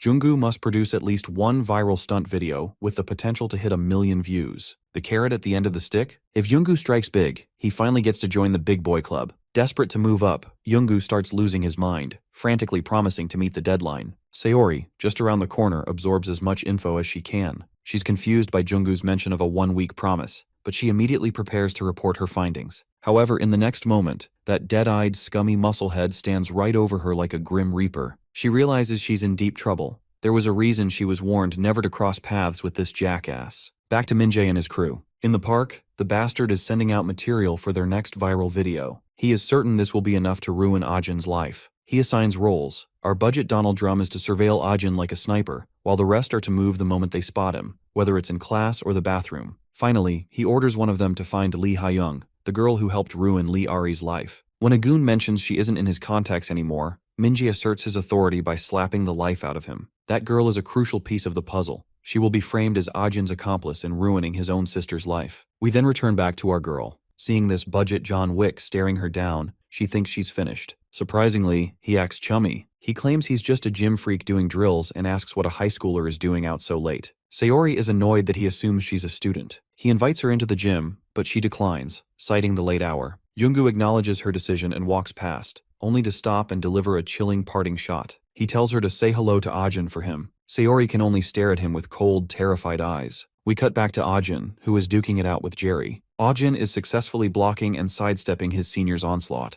Jerry admits the kid has improved, but not enough to predict an impromptu kick that lands right on Ajin's head. The boy absorbs the blow, only to be met by a surprise belly jab that sends him rolling across the dojo. Ajin is squirming in pain, but the veteran is relentless. Drawing a threatening-looking knife, he swings it violently. Ajin barely survives the slashes. Jerry goes absolutely nuts, pinning the boy to the ground and jabbing the blade straight into his heart. Ajin screams in terror, only to realize he's overreacting. It was a dummy knife. His chest is spotless. He genuinely thought he was going to die, not from the wound, but from sheer terror. Jerry helps him up and explains the lesson. Those who panic when things go sideways are the first to lose. One must overwhelm their opponent with panic and fear. Ajin recalls the fight with Gitai. When he ducked Gitai's punch, the brute panicked. But when Ajin landed a jab on Junggu, the bastard remained unhinged, and that lack of reaction instilled a paralyzing fear in Ajin. Ajin is snapped out of his thoughts by a phone call from an unknown number. It's Fatty. Outside Ajin's apartment, the poor guy is staring at the hateful graffiti scribbled all over Ajin's door. It wasn't Bagan who did it, but he was forced to go there. He's weeping, explaining how he's being threatened to surveil the house. Suddenly, he gets a phone call from Min-jae. Fatty claims Ajin is likely asleep. Min-jae surprisingly trusts him but tells him to wait 30 minutes. At the same time, Min-jae's crew has brought Lee Ha-young to the scene to finalize their fabrication. Back on the phone with Ajin,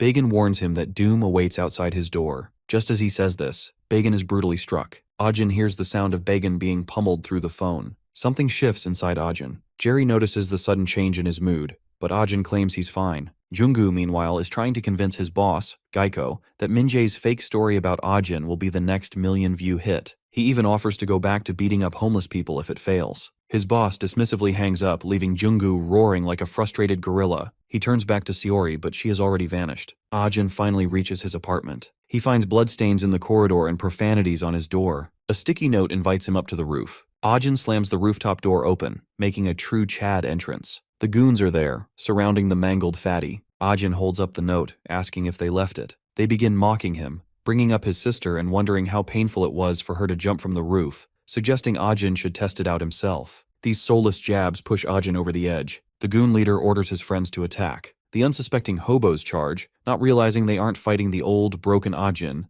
They are fighting a man with the strength of a berserker. Ajin remembers Jerry's lessons. As they charge the stairs, Ajin leaps from his position and lands squarely on the rooftop. He launches himself at the goon, calling the shots. Utilizing the man's panic, Ajin delivers a nose-shattering knee smash. Another goon swings a bat. Ajin ducks and counters with a rib-shattering punch. When the next bat comes swinging, our boy doesn't duck. He manifests his inner Bruce Lee and shields his head. The bat shatters into splinters against his arms. He glares at his remaining opponent like a thirsty monster, instilling enough fear to leave him slumping to the ground in terror.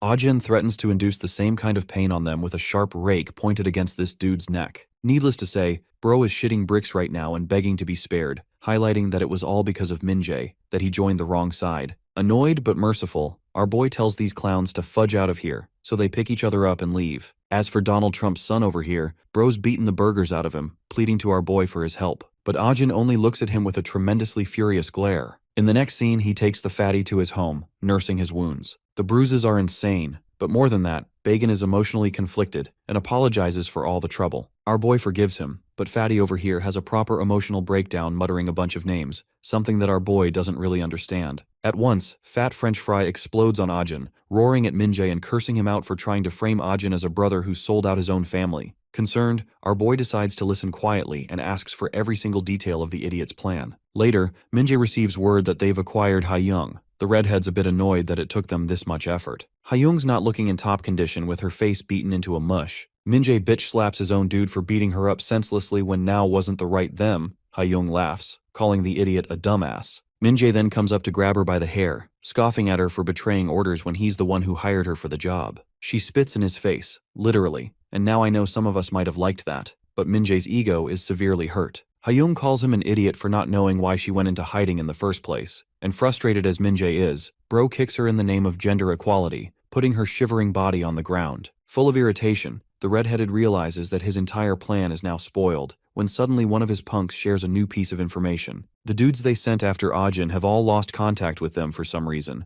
causing Min-jae's blood pressure to rise again because nothing's going right. His two idiot subordinates look at each other in confusion, while bro realizes that waiting for Jungkook's approval might really get them in trouble, as it'll be hard to control the situation. To issue a new phase of orders, he rallies up the clowns and explains that they'll follow the original plan of beating Ajin black and blue, regardless of what their big boss says. The redhead psychotically states that his skills are plenty for the job. After all, he's the one responsible for the death of Ajin's sister. Bro thinks he's out here trying to be Ayano Koji and Light Yagami's son, but he keeps taking L's. Anyway, Ha-young's situation is put up for question since she spoiled part of their plans, but Min-jae believes they should have a few changes. The new story is simple. They're gonna call her the poor girlfriend who was abandoned and abused by her own dear boyfriend. Back to our boy, Ajin is freshly learning about the capture of Ha-young. The fatty adds that because Ha-young and him were seemingly dating, Min-jae wanted to use it for his own schemes and make it seem like Ari's own brother wanted the inheritance money. Our boy also learns that the main culprit is Jungkook, but in reality, the redhead himself hasn't received proper confirmation from his boss, which means Min-jae is really just acting on his own. In fact, the guys Ajin beat up earlier on the rooftop were also confused if the whole operation was being engineered by Jungkook or not. Fat French Fry realized at that point that they desired the approval of Jungkook, suggesting a clash of interests between both leaders. Hearing this, Ajin instructs Bagan to sleep over for the night so they can head to school tomorrow. As for our boy, he's going to be going out for a little mission, and this time, he's not going to be alone. That leads us to creepy long-hair Toji, who is currently moping around for being outplayed by a bunch of high schoolers. Suddenly, he receives a phone call from Driver 1. It's actually his main man Min-jae, who receives an immediate scolding from Jungkook for treating this whole shit show like a joke. Jungkook is furious that the redhead is lost in the sauce and doesn't know what he's doing with his plans, even promising to slice him to bits the next time he sees the guy. But this is where an interesting change develops. Min-jae starts talking back to his own boss, calling his attitude trash. In fact, he's resigning officially as this guy's driver, suggesting that he keep doing his loser gym shit alone. The conversation only leads to Jungkook's anger to soar higher as he shatters his own phone with his grip, laughing at the audacity of these kids for messing with him. Bro's so insane he wants to beef with high schoolers and rip their mouths off, but suddenly, a vehicle arrives, blinding lights in his face. It's our favorite mixed hair girl with a happy smile on her face, while Jungkook is stunned that these kids can even drive. Confident, she stares him down, while he wonders if she's so bold to try and run him over with her vehicle. Girl steps on the fucking pedal to prove her point and races full speed right at him, while this dude stares at her without fear. Reality starts to crumble for Jungkook the moment he realizes this chick is not gonna stop. She's got that indifferent look on her face, inviting a moment of panic where he loses his shit. Scared, bro ends up dodging to his right, which reminds me of a certain scene of a certain fight in Dragon Ball Z. Jungkook is trashed, while she parks right next to him, wondering if she drove him to fear. Bro genuinely starts to realize that she's even more insane than he is, but she doesn't care, and hits him with an emotional uppercut by saying he got dumped by his own boss Geico. That comes as a shock to Junggu, while she gives him the middle finger before heading out, leaving this guy to bitch around like he always does. Then she calls Ajin, who she hasn't been in contact with for a while. Our boy actually asks her for a favor, explaining how Minjae's coming after him. She thinks it's all fun and jokes and even casually shares that she had a conversation with Junggu just now, and despite her actions, she knows the muscle maniac won't stop coming after them. This brings us back to the dojo with Budget Aizen. Ha-young is slammed next Tuesday. She's been beaten enough just so that she doesn't lose consciousness. Minjae's lackeys don't get the point of beating their targets, but the redhead has his own goals and threatens Ha-young again. He wants video footage of her confessing that Ajin beat her up, but despite all her bruises and gashes, she refuses to put him on fire, and in return shares that it's Minjae who did it all. Furious again, the redhead starts kneeing her in the stomach relentlessly, drilling into her memory that it's Ajin she's supposed to talk about. Even Minjae's own lackeys are like, wait bro, he's going way too far. But this guy is some next level creep. He's panting, but not stopping. Introducing a new threat, he grabs a bottle and is about to smash her head open, even against the fear of his own men. At that moment, a certain someone comes around joining the fray. This man is wearing a taekwondo uniform, and we all know who it is. Minjae's ranting ceases when he turns back to find a brooding tall man ordering him to stop immediately. He turns into a pussy the exact second he sees a guy his own size, while our glorious king checks on Ha-young's fleeting condition, pissed off to witness her pathetic state. Minjae doesn't know what the hell is going on. He's panicking, while this guy picks her up out of the trash. The redhead's ego is really hurt, thinking that a foreigner is mocking him, so he grabs the bottle and speedily smashes it at the back of his head. Instead of flinching from the pain, the calm master simply observes, while Minjae thinks he's got the upper hand. But then comes the most diabolical side-eye from the nicest dude ever, a way to say, "You are so fucking dead," with just his eyes. The glare makes Minjae and his lackeys piss their pants, to the point that he can't even move while the guy walks past them, taking Ha-young out of the alleyway, causing another blow to Redhead's ego. Coming back to Sayori's side, she wants to come up with a plan knowing that Junggu's gonna come after them soon for a retaliation. Because of that, our boy suggests meeting up at the Taekwondo club because of his master's added safety, while she's surprised that the club is still open at this time. The plan is set with Ajin contacting Master Jerry and later meeting up with her at the same point. Speaking of which, we actually see Minjae breaking into Jerry's crib. Bro is seething from the humiliation ritual and doesn't even care if the foreigner ends up finding out about this. The redhead emphasizes that he's the same man who put Gitai in the ICU. He also adds that he's the one who managed to smash the master's head earlier with a bottle. Minjae seems to have some kind of god complex, believing he's not your average bully and some kind of super saiyan god bully. He gives his lackey 30 minutes to absolutely smash this place to pieces,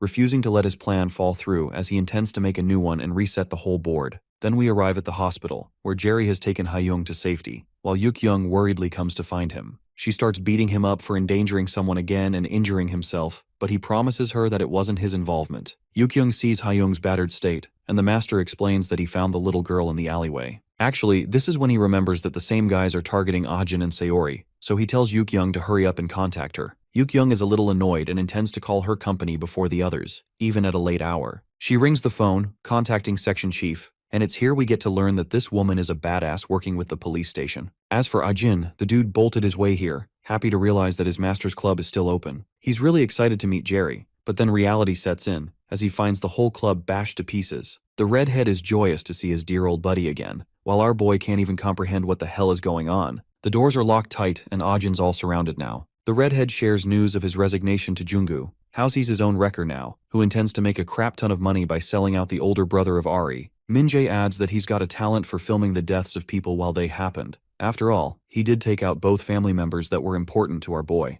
And now it's his turn. The redhead is psychotic and fully intends to turn his victim into human garbage. The beating session begins with the first dude racing up to attack Ajin, who is processing his emotions, recalling all the important events that have happened so far, the sufferings he's endured with Sayori, even the way he met Jerry, how he was treated by Yuk-young, and finally how his master gave him this club as a home. The club is aimed at his head, while Ajin twists his foot, maneuvering a solidly struck kick in the guy's face, knocking him down. He finally understands what he's supposed to do. Ajin's knockdown intimidates the surrounding men, discouraging their morale, while he himself strategizes to take them down one by one. The smartest way is to isolate these guys, especially when he's outnumbered, because bro has no chances of winning in a gang-up situation. To really make things count, Ajin intends to target their boss, but reading his mind, the redhead scoffs at him for even thinking of such a strategy. He assures his men not to be scared, since they've got their prey all alone anyway. After all, it's not like bro can do anything if they all just attack together. Minjae orders them to attack together, so two of them smash at the same time, only for our boy to barely make it out in one piece. And yes, the one piece is real. Repositioning himself, Ajin faces further offense from two delinquents, and this time, he blocks the hits head-on, yelping at the pain. Maneuvering his feet, he retaliates with a perfect kick, smashing one dude right into the other one and taking care of two at the same time. The fight's already catching him winded, and before our boy could take a break, one of the guys strikes his leg so hard that it startles him. But even then, this guy doesn't give up and punches him down, taking another one out. So far, the one-man army is actually standing up for himself, earning the surprise of Min-jae. This time, he gives his own men a new incentive, assuring them that whoever gets to be the first to break Ajin's skull is going to get a cash bonus on top. Our boy is panting, his leg is stinging, and he can barely put his guard up. One of the dudes from behind shouts like an idiot before attacking, so Ajin manages to evade him before weaving against another guy up front. Ajin prepares for the incoming guy's attack, who swings full in motion and ends up getting blocked. Using that same momentum, our boy swings all the way back, glaring at his enemy as he delivers a powerful kick to his stomach, destroying this dude right next to Min-jae. Now at this point, the redhead's pretty impressed. Even though our boy's panting, the fight's been far too one-sided. Min-jae doesn't like how things are going so far, as his video is boring for the audience. While this clown cares about his clip, Ajin roars at him before erupting with tremendous speed, questioning why this asshole is willing to go this far. Unfortunately, while he's blindly charging at his enemy, one of the dudes Ajin knocked down ends up flanking him from behind. The scene ambiguously cuts to Saori, who receives a call from Yuk-young, complaining why Jerry is refusing to pick up the phone. The master's wife asks about Saori's condition, much to her confusion, and then Saori learns about their incident at the hospital. Saori panics, realizing that the incident happened near the dojo, while Yuk-young questions if she got Ajin in trouble with some dangerous kids. Refusing to scold her further, Yuk-young tells her to go and find Ajin, locating him to a safe place first. Saori agrees to her instructions, and their call concludes there. But Jerry is concerned and wants to know what happened. She refuses to tell him anything and instead checks on Hyung, who has seemed to regain her consciousness. We return to Saori stopping by at the dojo, begging that her gut feeling ends up wrong. Climbing the staircase, she finds a blood imprint alongside trails of footsteps. Hasting even more, she dashes her way to find Ajin, slamming the doors open. But when she arrives here, she sees our boy standing in the middle, having thrashed the entire group. He's still up on his feet, having taken care of the idiot he smacked his head. Worried about his condition, Saori runs full speed to catch him, begging him to stop. But our boy's had enough, and looked at her with a murderous glare, refusing to acknowledge her as a friend, and blindly lashing ahead. Saori barely avoids him as he collapses on the ground, earning the anger of a mixed-haired girl, who only forgives him because he's in a terrible condition. She checks on his bloodied state, begging him to wake up. Ajin is barely conscious and recognizes her, while she hastens to call emergency service for him. Despite all his injuries, the poor guy is still fixated on his goal of tracking down Min-jae, who apparently ended up running away. Speaking of which, Min-jae is currently sitting at a desk. His face is all bruised up from the hits he endured just now. Panic is killing him, but all he cares about is uploading this upcoming video, permanently ending Ajin's reputation and career. Before the video is uploaded, a certain someone bangs his chair, earning Min-jae's attention. The hand belongs to a familiar person, one who greets the redhead with much delight as Min-jae stares in horror. It's the devil himself, Yoongu, who taunts the kid for lacking manners. At the scene of the dojo, police arrived swiftly to recover the injured. Yuk-young comes along to greet her senior. She's here for her own purpose, and watches Saori from the side. Yuk-young jokingly tells the senior to use an umbrella and goes up to check on Saori, who is sulking. She calls out for her attention, smiling at the girl who drifts her gaze away. Calmly sitting down, she talks about the first time they met each other. It was the same weather, it was raining. Back then, the police were investigating a case when Yuk-young smelled something burning. Apparently the family of the dumpling factory owner found itself deceased after a rumor began because of a video. Several people died,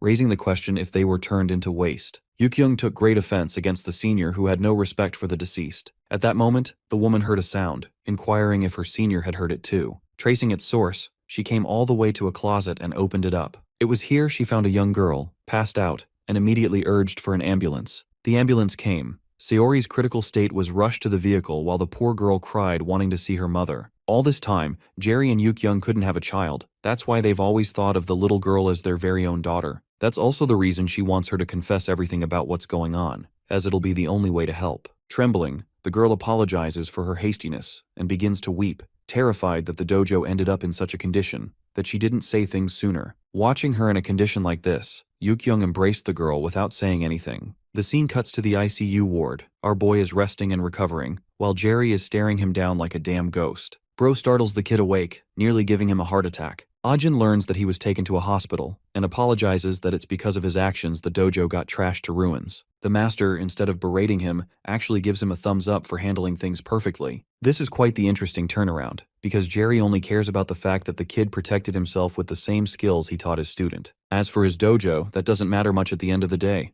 Again, Ajin feels genuine guilt for letting things happen this way, but his master reassures him that it's all right. Yukyung is going to ask Sayori in detail. Both of them are curious to know how the two kids managed to run into such bad influence of people and what happened. The fact that Jerry knows this much stuns Ajin already, but it's actually because Hyung explained the situation to him. Hearing her name, Ajin shouts that that girl isn't Ari's friend at all, and though it's hard for him to bear listening to Hyung's name, the master tells him to calm down. After all, Hyung has resolved herself to tell everything in detail. That's when Jerry removes the blinds and reveals that Hyung is actually situated just next to our boy. She's in the same messed up position, and so her side of the story finally begins. Hyung starts off by saying that she didn't know any better about the information. All she cared about was acting and earning money from it. It was an easy cash grab, and she could buy all the things she could ever want because of it. As time passed, Hyung continued to be the same, until one day, one of her friends shockingly announced the death of Lee Ari. A blonde from her own friend group sarcastically made fun of Ari's death, waiting for Hyung's reaction. But to the friend group's surprise, Hyung was silent. She intentionally cropped up a response acting like the situation didn't affect her, but she was shaken. She admits to being a literal bitch, an asshole who became a part in Ari's demise. But that's when things got really creepy, as every single night, Hyung would sit terrified in her room,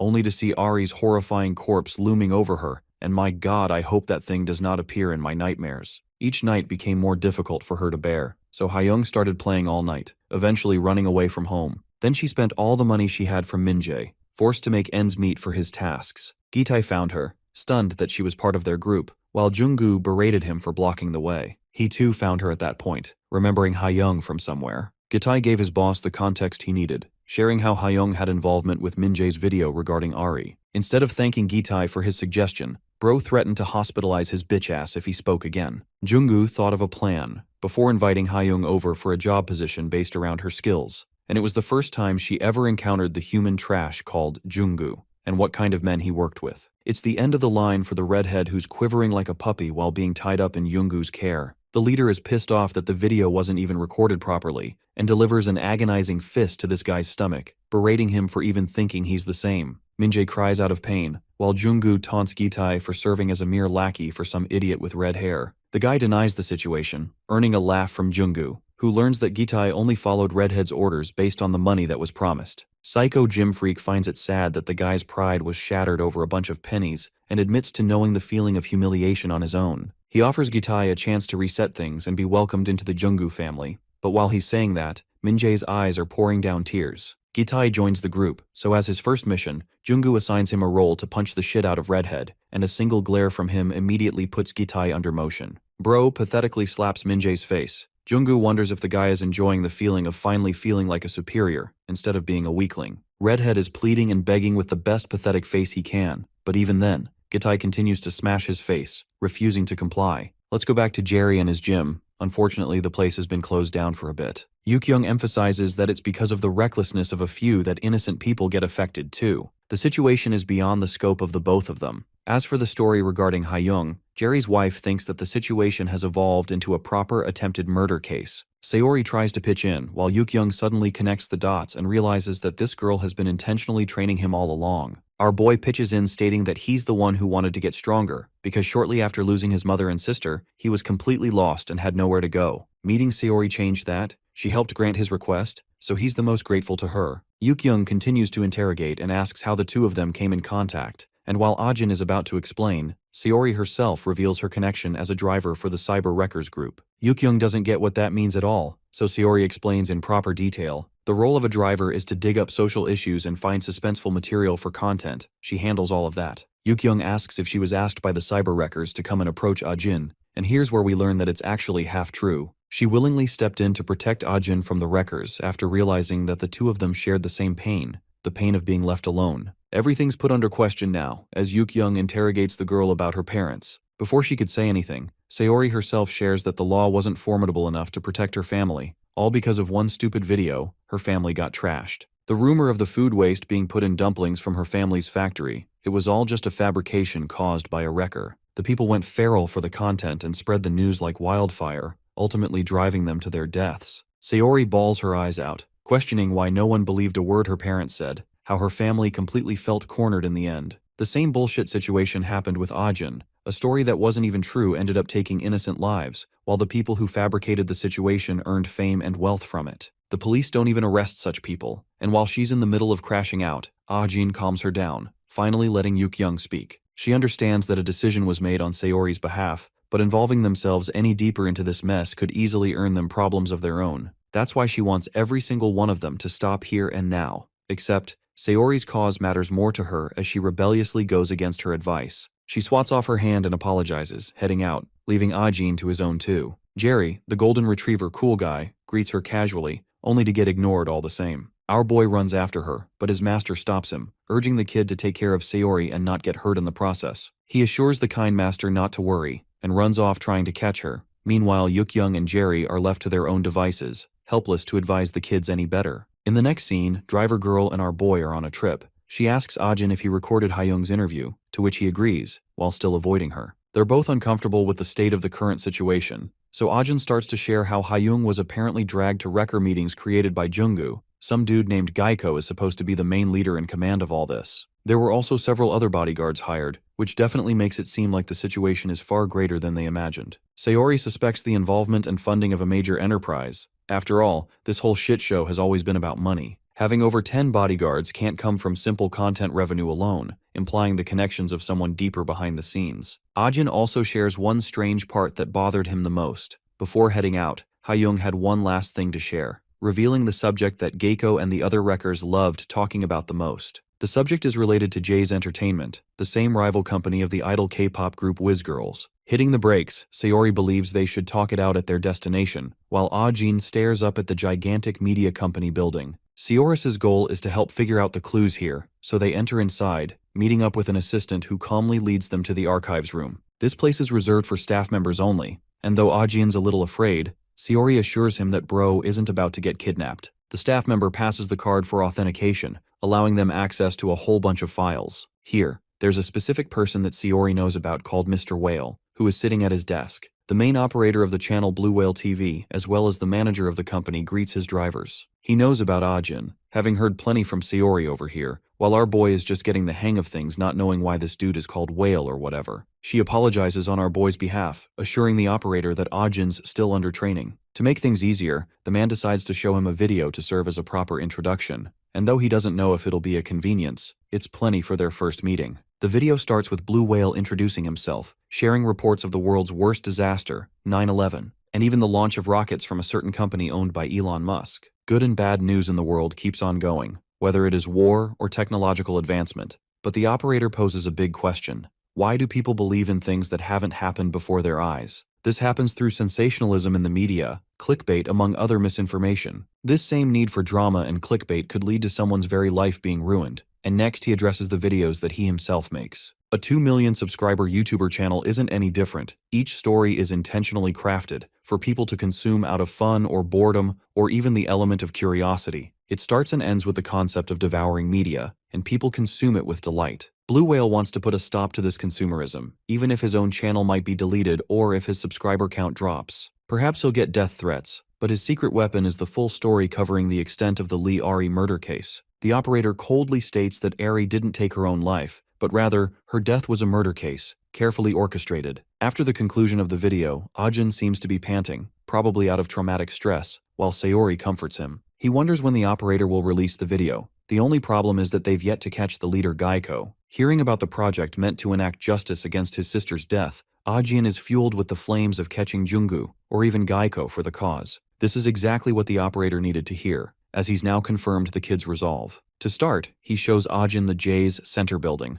the rival agency of the Wiz Girls. It's considered a sketchy location, but no such evidence has been connected to Gaiko's involvement so far. Entertainment companies themselves are sharp and cautious, just as much as the media outlets. By the way, this man has even made a proper flowchart to connect all the dots, associating Jay's Entertainment's connection with Gaiko, which further extends down to Junggu and the others. The whole system thrives on greed for money. But the interesting detail Ajin notices is the governing body even above Jay's entertainment. This is something not even the operator knows about, but he suspects that even greater organization is at play here. In the end, they're all they've got to find clues for this case. But the operator reminds Sayori that it's only going to get tougher from here on out. Ajin is hell-bent on his mission to catch them, but the blue whale doesn't want him to leave without a certain gift. He hands the kid a phone, immediately making Sayori jealous because not even she could get a special phone from him. It's actually a device they're going to use to catch evidence. The moment he clicks capture, the whole thing will be streamed on the channel directly, and his influence with 2 million subs will help. Sayori complains about not getting a special toy like that, but the operator trusts Ajin way more in this case. Interestingly, it's here that we're told that the channel isn't run by a single person, but multiple. Even Sayori is flabbergasted because she thought he's the only dude moving the pieces, and though it's true that he runs the organization, there are other members like Shark and Octopus. It's basically a network of several technicians working in the shadows to reveal the truth. Long story short, it's not a personal channel but a small company of its own, and just owning a device like this phone scares Ajin because it feels like a weapon. With this, Sayori officially congratulates him for becoming a true driver, and while they're bantering about, the operator reflects that the phone is indeed a weapon in the boy's hands. He's really curious to see the kind of person the kid will end up becoming, and how he'll manage to use such a weapon. By night, Ajin and Sayori are headed to their next destination, discussing Minjae's cause to attack the dojo. Our boy wants to find direct evidence that Junggu and Gaiko are having a conflict, and in order to do that, Minjae's involvement is necessary. The big problem is, they don't have any clue where that idiot redhead ran off to, or if Junggu is purposefully protecting him. Sayori suggests that they actually track down Gitai instead, even though Ajin fears that Junggu could end up destroying Minjae's evidence and they'll be left with nothing. The cunning Sayori shares that they'll be setting a little trap, and it starts with Gitai, who was brutally beaten up by Junggu at the hospital, and then eventually became the guy's servant. This means that Gitai probably also secretly resents his boss. Based on that information as well as the address they got from Hayoung, they decide to head over to the location where Gitai gathered the kids. That's the place where they're likely to find him after all. Sayori is excited and races off to get there, and in the next scene, we find our duo searching around a dark alleyway to find the correct hideout. They walk and walk until they stumble across the basement floor. Sayori immediately brings out her trusty baton to catch any smoke and ushers Ajin to keep his guard up too. Both of them are in total defense mode, with our boy gently grabbing the door, reassuring Sayori with a nod before barging it open. They find nothing inside except heaps of trash laying around. The mere smell is disgusting, and from the piles of food waste, Sayori suspects that they haven't come here in a while. Ajin wonders if they all just left, and heads on to check the other rooms, not knowing that secretly, someone is spying on them with great delight. Our boy looks for a clue when suddenly a blue figure runs in, catching his attention. He shouts at the person to stop, but this one slams the door on them, locking our boy in. Ajin realizes that they're completely stuck here, while Sayori comes to check on his condition, only to realize that they're the ones who are caught in a trap. Sayori wants to know what the hell is going on, urging him to stop spacing the hell out. Ajin has absolutely no idea what she's talking about, but this girl's not about to stay down. She dashes up full speed and slams the door with a freaking tackle, shaking the lock outside. With enough slams, Sayori literally breaks free, slamming the door down with her. Ajin checks on her condition, but she's pissed that he's still talking and not chasing after that idiot. Both of them run off to catch Blue Hood over here, with Ajin refusing to let this guy run away. The hot pursuit is in motion, with a blue hoodie panting from exhaustion, our boy dashing after him and Sayori in last place. Suddenly, she notices something to her side and stops. It's an alleyway, so she tells Ajin to cut into the shortcut to the right, which gives this guy the opposite suggestion as he ends up cutting a corner to the left. Ajin catches up shortly and closes the distance again. He demands this guy to just stop, while the other dude is too far busy looking back to focus on the girl standing in front. Sayori's been here all along. She tricked his ass by messing with the directions. The guy is startled and has nowhere to run, as Batten Mommy tells him to breathe while it goes in. Unfortunately, the guy gives up before she could even hit him, because even to Sayori's surprise, he just wants to be saved. Ajin doesn't know what the hell's going on either, and after removing this clown's cap, they discover that he's actually one of Minjae's lackeys. The guy shares that he came here looking for his boss as well, surprising the both of them, while Ajin inquires why he's looking at all. The lackey explains that he wants his money, as he did all the work he was assigned, only for Minjae to disappear on him when it came to pay him. There's a rumor circulating around that someone actually saw Minjae concealed at the hideout, and that's why he was looking for his boss in the same location as our duo. Sayori connects the dots while Ajin realizes that Minjae and Gitai are actually working together. The lackey doesn't understand why Gitai's name is being linked at all, though he does recall a similar rumor about the guy that the man who is supposedly hospitalized is out walking late at night. Sayori taunts him for having the nerve to barge into Gitai's place all by himself, and it only just comes as a shock to this idiot that he was investigating the guy's hideout. Sayori calls him an idiot for not knowing any better, while he begs them to simply spare his life. Ajin tries to reason while the blue-haired girl is annoyed at this dude's constant whining. Even our boy threatens to do worse things to him if he ever dares to show his face in front of them again. From this information, Sayori improvises. Believing they should focus on targeting Minjae and Gitai, Ajin agrees and suggests that they head to the school. In the next scene, your average bullies are making a scene and berating Fat French Fry again. Bagan doesn't even have any fight in him or the money to give them, while these punks threaten to steal his bank account. That's when his saviors arrive. It's our favorite baddie Sayori, who taunts these clowns for trying to play cool and edgy. The two guys are startled straight up, while Ajin asks their leader about his connectino with Gitai. The leader doesn't know shit about them, but from the reaction of his own lackeys alone, he can figure out that the man standing before him is Lee Ajin himself. He already knows that our boy has some real experience in fighting, but at the same time he taunts Ajin for acting mighty for beating up losers. To shut this dude up, our boy grabs his hand before twisting it in a position that shatters this dude's confidence to pieces. Playing no games, Ajin demands to know where Gitai is, and when one of the guys tries to be snappy about it, Sayori kicks the shithead's face in. She's annoyed that these muscle-headed idiots never listen to a simple request. The other guy rats out explaining that Gitai went to the runaway fam area for karaoke and gaming. Apparently, Gitai himself has been spotted around the location. The delivery guy testified that he usually goes there with 3 other kids. Sayori finally likes someone for talking nicely, but Ajin still isn't convinced and wonders if it's all just a bunch of crap. He tortures the leader even more, getting a proper confirmation regarding the validity of the information. With everything wrapped up here, it's time for them to head off again. Bagan thanks these guys for saving his skin, while the baddie winks nicely, causing him to blush. A few days cut past, and we find Fat French Fry exiting the gaming cafe. Here, he runs into a bunch of dudes name-dropping Gitai for something. Curious, he decides to tail them, and ends up discovering the boss monster Junggu himself, who has gone even crazier and wants to beat up teenage thugs for fun. Bagan watches the scene in horror, while Junggu preys on the demise of the kids, as he live streams them for trying to smoke in public. The commenters make fun of one of the kids and even call him One Punch Man, which is honestly funny.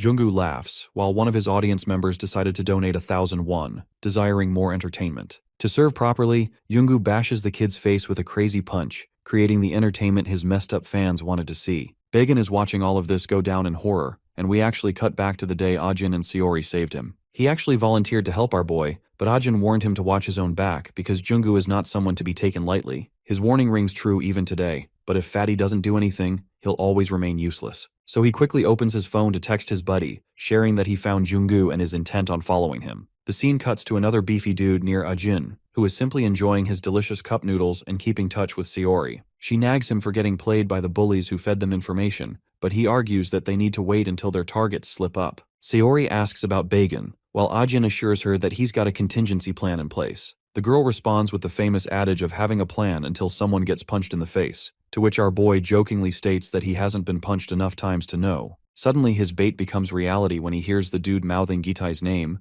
Ajin immediately darts his eyes towards that guy and even hears about Junggu's name on top. At that moment, he starts tailing the guy, while Sayori wonders what's going on. He continues to tail this dude, until he receives a message from Sayori, immediately catching the guy's attention. Ajin acts like he's just walking by on his phone, warding off any suspicion. Just when he goes past the dude, he turns around stating that he's heading back. Our boy overhears those words and explains that he finally got the target. He signals Sayori to act and puts his phone on silent mode shortly after. She comes rushing to find him, asking about the guy's location, and learns that he went into the alley. Unfortunately, the moment our boy put his phone to silent mode is exactly when he receives Bagan's texts. Fat French Fry is still observing the scene, while Junggu assures his chatters that he didn't even hit the kid that hard. The commenters are loving the treatment. Likes and dislikes are soaring higher and higher, making Junggu genuinely believe that he doesn't even need Geico to run his own business. The soaring numbers really makes him feel good about himself, so he directly asks his viewers if they want anything special. They come up with the suggestion that he beat the other 2 guys as well, until suddenly the broadcast is automatically suspended for streaming dangerous content. Junggu's meathead brain didn't anticipate that outcome, as he frustratingly fires his complaints, suddenly noticing a group of people watching him from the side. Enraged, he catches the attention of Bagan, also spying from the side,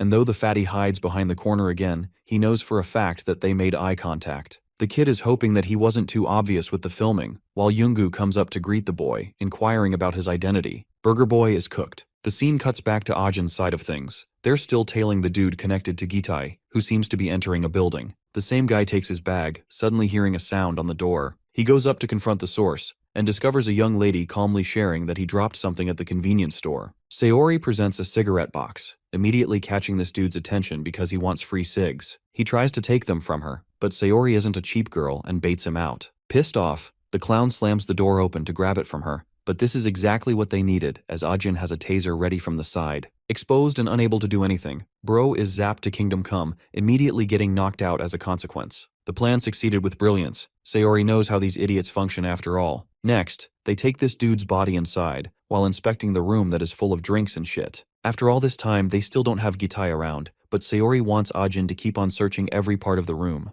Our boy then comes around an interesting room with a lock on it. It's a twist lock, so he ends up opening it, only to be horrified by what he sees. His reaction reduces him to being speechless, making her wonder what's up. Sayori personally steps up to check, only to become horrified all the same. There are several people kidnapped here, all beaten up and starved. These are the runaway kids. Sayori assures them that they're not terrible people, and asks if they're the only ones here. Concerned, she tasks Ajin to properly check the other rooms as well, so the search begins with the first room being empty. One of the victims can barely talk, but Sayori quickly connects his words and urges Ajin to check the bathrooms next. He goes up and pulls the knob, horrifically discovering Minjae's mangled body. The redhead is completely dazed unconscious while our boy tries his best to snap him back to reality. The same clown who tries to act so tough becomes a puppy and begs to be spared the moment he wakes up, only making you wonder what kind of things Yoongu did to him. Not even Ajin can understand what the hell happened to him. The continuous sound of a door jam invites all of their attention. The tense scene leads us all the way back to the entrance where they tased the guy. Someone is trying to break his way in, and it's none other than the man himself, Gitai.